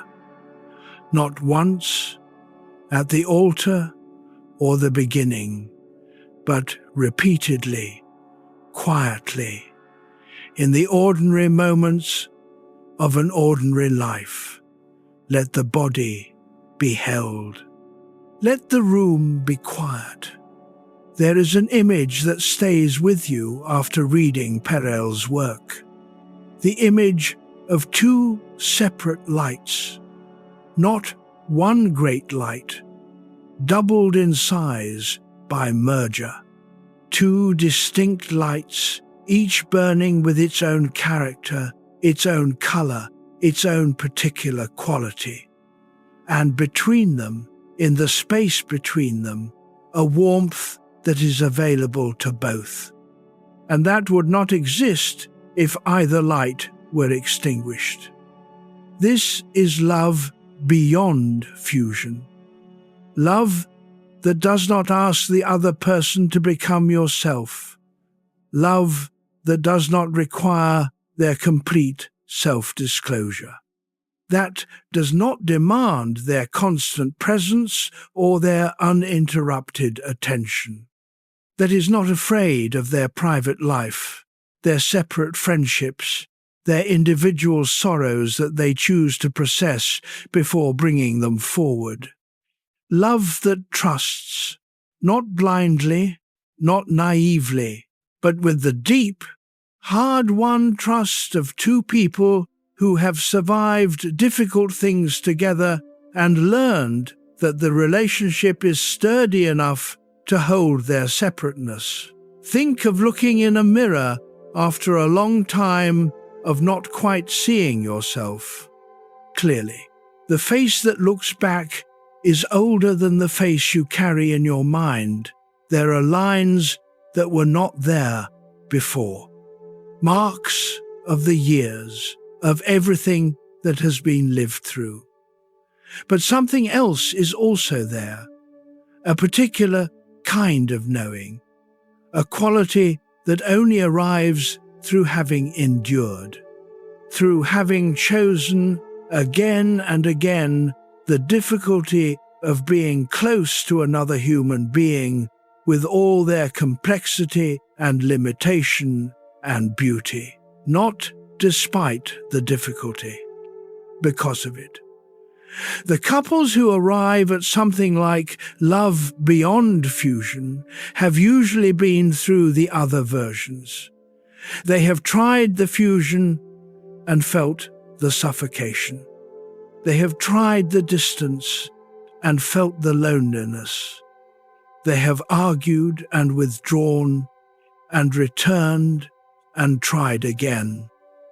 And somewhere in the trying, they found something that neither merger nor separation could provide. They found the particular kind of intimacy that exists between two people who know each other as they actually are, who have seen each other at their least composed, and who have chosen to remain. Not because the other person is perfect, because they are real. And real, in the end, is more than perfect. There is a quality that long relationships develop when they are well tended that no newer relationship has access to. It is not passion exactly, though it can carry passion. It is not comfort exactly, though it holds comfort. It is something closer to witness, the experience of being known across time, of having someone who was present for the version of you that existed 20 years ago and who is still here for the version that exists tonight, who has watched you make mistakes and recover from them, who has seen you at your smallest and at your most capable, who holds in their memory a record of your life that you yourself do not have full access to. To be witnessed across time is one of the rarest and most valuable forms of intimacy there is. It cannot be manufactured. It cannot be found elsewhere. It only comes from staying, from the accumulated, ordinary, unremarkable decision to remain. And a relationship that has arrived here, however complicated it has been, however many difficult years it has required, has something that deserves to be honored. Not because it is perfect, because it is real, and real, faithfully tended, is what love beyond fusion finally means. The two kinds of love we spoke of at the beginning of this evening are not enemies: love and desire, safety and aliveness. The shelter and the air, they are partners, they need each other, and the relationship that can hold both, not perfectly, not without effort, but honestly and with intention, is the one that has the best chance of remaining a living thing. Not a monument to what was, a home for what continues to be. Chapter 28, Mental Health in Partnership. Nobody enters a relationship with their whole self intact. Everyone who has ever loved, really loved, over time, through difficulty, has brought their unhealed parts into the space between them, has asked, sometimes without knowing they were asking, for their partner to absorb what their own nervous system could not yet integrate. This is not weakness. It is the nature of being human in relationship. But there is a cost when it goes unnamed, when the mental and emotional weight carried by one or both people is not acknowledged, is managed in private, presented as fine, disclosed in fragments only when it has become undeniable, the relationship carries that weight in the dark. And weight carried in the dark does not become lighter. It becomes heavier. If your mind has been drifting, come back gently. The next part is worth being present for. Perel was careful in her work to distinguish between what love can do for mental health and what it cannot. Love can provide a context of safety in which healing becomes more possible. It can offer consistency, care, the experience of being seen without judgment, all of which support the conditions in which a person can grow. What love cannot do is heal what requires other kinds of help, cannot fill a need that runs deeper than one relationship can reach, cannot make up for what was damaged before the relationship began. And when we ask a partner to do what only therapy or community or time or professional care can do, we place a weight on the relationship that it was not built to bear. This is not a criticism of the person who needs care. It is a gentle reminder that even the most loving relationship has limits. That asking your partner to be your parent, your therapist, your entire support system is asking them to carry more than love, however deep, was designed to carry. And the partner who accepts this role, who takes on the weight without naming its cost, is also doing something that is not ultimately sustainable. They are disappearing into the function of caregiver, and a person who has entirely become a caregiver cannot also be a lover. There is a particular quality of exhaustion that comes with this specific role. It is not the exhaustion of too much work or too little sleep. It is the exhaustion of having your own emotional needs consistently deprioritized, of becoming, in the architecture of the relationship, the stable one, the one who does not get to be complicated. And a person who is not allowed to be complicated in their own relationship is carrying a particular kind of loneliness. They love their partner. They want their partner to be well. And yet they find themselves quietly resentful, not of the person they are caring for, but of the situation, of the way the dynamic has settled, of the way their own needs have slowly become invisible in the tending of someone else's. This is not a reason to leave. It is a reason to name, to say with honesty and gentleness, I have been the stable one for a long time, and I need to be seen as someone who also needs things, who is also sometimes complicated, who also sometimes requires care. This naming, however vulnerable it feels, is one of the most important conversations a couple in this dynamic can have, because it restores something to the relationship that the caregiver role had quietly removed. The equality of two people, each with needs, each offering care, each being cared for in return. And equality, real equality in the full sense, is one of the conditions in which desire can exist between two people. The resolution is not abandonment, not the withdrawal of care. It is the honest expansion of the support system, the willingness to receive care from multiple sources, to ask for help beyond the relationship as well as within it, so that the relationship can hold the love it is built for, so that both people can show up as partners rather than as patient and keeper. This is not a failure of love.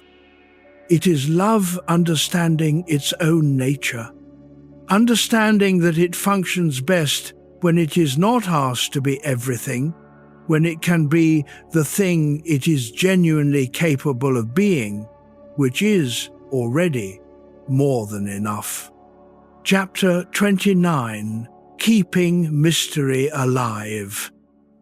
We are near the end now, and before we arrive at the final quiet, there is a practice worth offering. Something small. Something you can carry with you, not a resolution, not a technique, more like a posture, a way of being with the person you have built your life beside. Let the body settle, Let the room be still. You do not need to prepare for anything. Think of the person who means most to you in your intimate life. The person who has seen the inside of your ordinary days, who knows your habits and your patterns and most of your stories. Now, and this requires something of you, set aside your existing knowledge of them, not permanently, just for a moment. Set aside what you know about their preferences, their habits, their predictable responses. Set aside the category you have placed them in, partner, spouse, the known quantity. Set aside the story you tell about this relationship, and for just a moment, look at them as though they were someone you had just met. You do not need them to be in the room. You only need the image of them in your mind. Just look. What do you see? Not the accumulated history, not the shared grievances, or the comfortable companionship, just the person. The particular quality of their face, the specific way they hold themselves, the things that are entirely and only theirs, the expressions, the gestures, the small and irreplaceable particularities that exist in no other person in the world. There is nothing to change. Just notice. Notice what it feels like to look at someone without the overlay of everything you already know, without the filing system, without the prior conclusions. Just a person there in the space of your imagination. Maybe something quiet stirs, or maybe nothing does tonight. Both are fine, because the practice is not about the outcome. It is about the looking itself, the willingness to encounter rather than only to know. Let your breath be slow. Let the chest soften.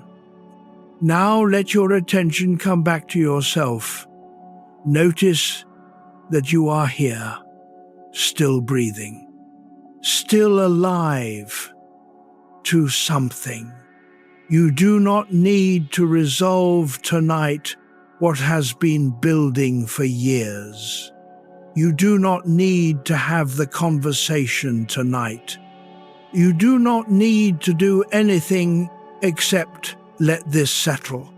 The noticing has already done something. The fact that you are here, listening, thinking about these things, that is not nothing. That is a beginning. And beginnings, however small, are where everything that has ever mattered started. When you are ready, we will continue to the final chapter, not to resolve, to rest. Chapter 30, A Quiet Room Between Us. We began tonight in a quiet room. You were still. Something in you was not.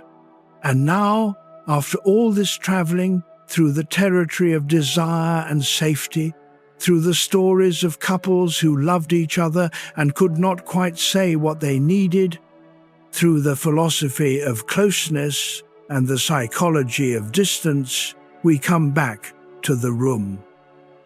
The same room, but perhaps a little different, because something has been named tonight that was living in the unnamed before. The tension at the heart of every love story, we have put words to it now. The two kinds of love, the love that wants shelter and the desire that needs air, are not enemies. They are the natural condition of every intimate life. the ongoing, unresolvable, beautiful difficulty of loving someone while remaining yourself.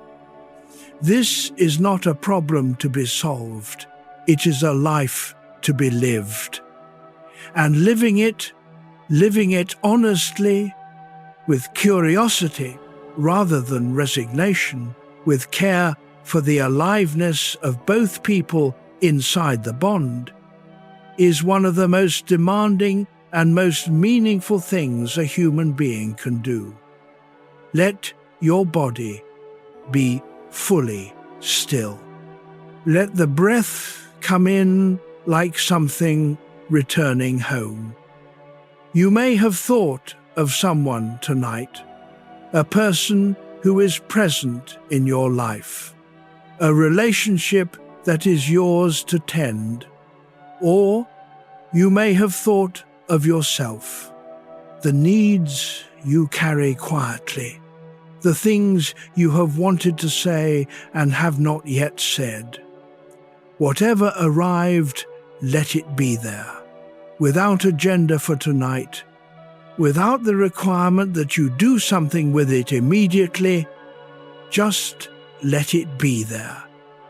And now, as the night grows deeper, there is one more offering, a path for the days ahead.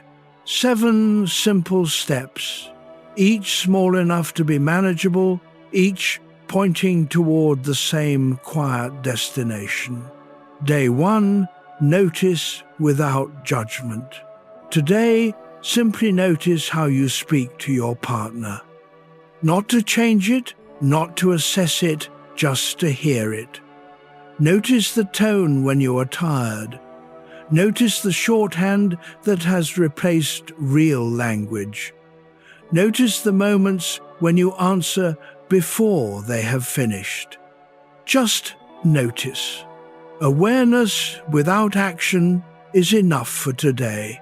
Day 2, ask one new question. Find one question you have never asked your partner. Not about logistics or plans, about something interior, what they think about now that they did not think about 5 years ago, what they are quietly proud of that they have never mentioned, what they would do differently if they had a small and specific thing to do over. Ask it. Then listen without already knowing the answer. Day 3, allow some silence.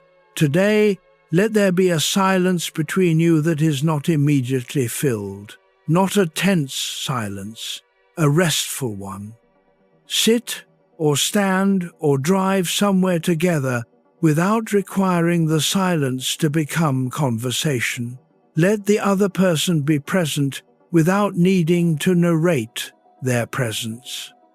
Notice what lives in the quiet between you when you stop filling it. Day 4. Name one thing you have not said. Choose one small thing you have been holding unspoken, not the large accumulated thing. One small thing, a gratitude, a small frustration, a specific appreciation you have felt but never expressed. Just one. Offer it gently when the moment feels right. You do not need to deliver everything tonight. You just need to let one true thing pass between you. Day 5, give them space to surprise you. Today, let your partner do or say something without your prior interpretation. Before you explain to yourself what they mean or why they did what they did, wait. Let the explanation form itself. Let them be, for a moment, someone you have not yet fully understood. Notice the difference between what they said and what you assumed they meant. Day 6, do something that is entirely yours. Give yourself permission today to enjoy something privately, not secretly, privately. A pleasure, a thought, a creative activity, a memory that you do not immediately share. Hold it for yourself for a while. Notice what it feels like to have an interior experience that you chose to keep, at least temporarily, for yourself. Then notice how you feel when you return to the shared space. Day 7, look without agenda tonight. Before sleep, take one moment to look at the person you love. Not to assess them, not to plan anything, not to worry about anything that exists between you, just to look, as though seeing them for the first time in the way that only people who have known each other a long time can truly see, not the surface, but the person beneath the surface, the person who is still becoming, who is still, in ways you have not yet discovered, surprising. And then let the looking be enough. Let the night do the rest. There is a quiet room between two people who love each other. Not empty, full of everything that has passed between them, the argued mornings and the good years, and the times they chose to stay, and the small, uncelebrated acts of faithfulness that nobody else saw, full of what has not yet been said, what might still be offered, what the next chapter of this life might hold for two people willing to keep looking. The room does not need to be perfect. It only needs to be real. And it is. Because you are still here in the dark, listening, still reaching towards something, still, in the most important sense, alive. Let the breath come in one more time, slowly. Let the night hold you. You do not need to solve anything tonight. You just need to rest. Sleep now.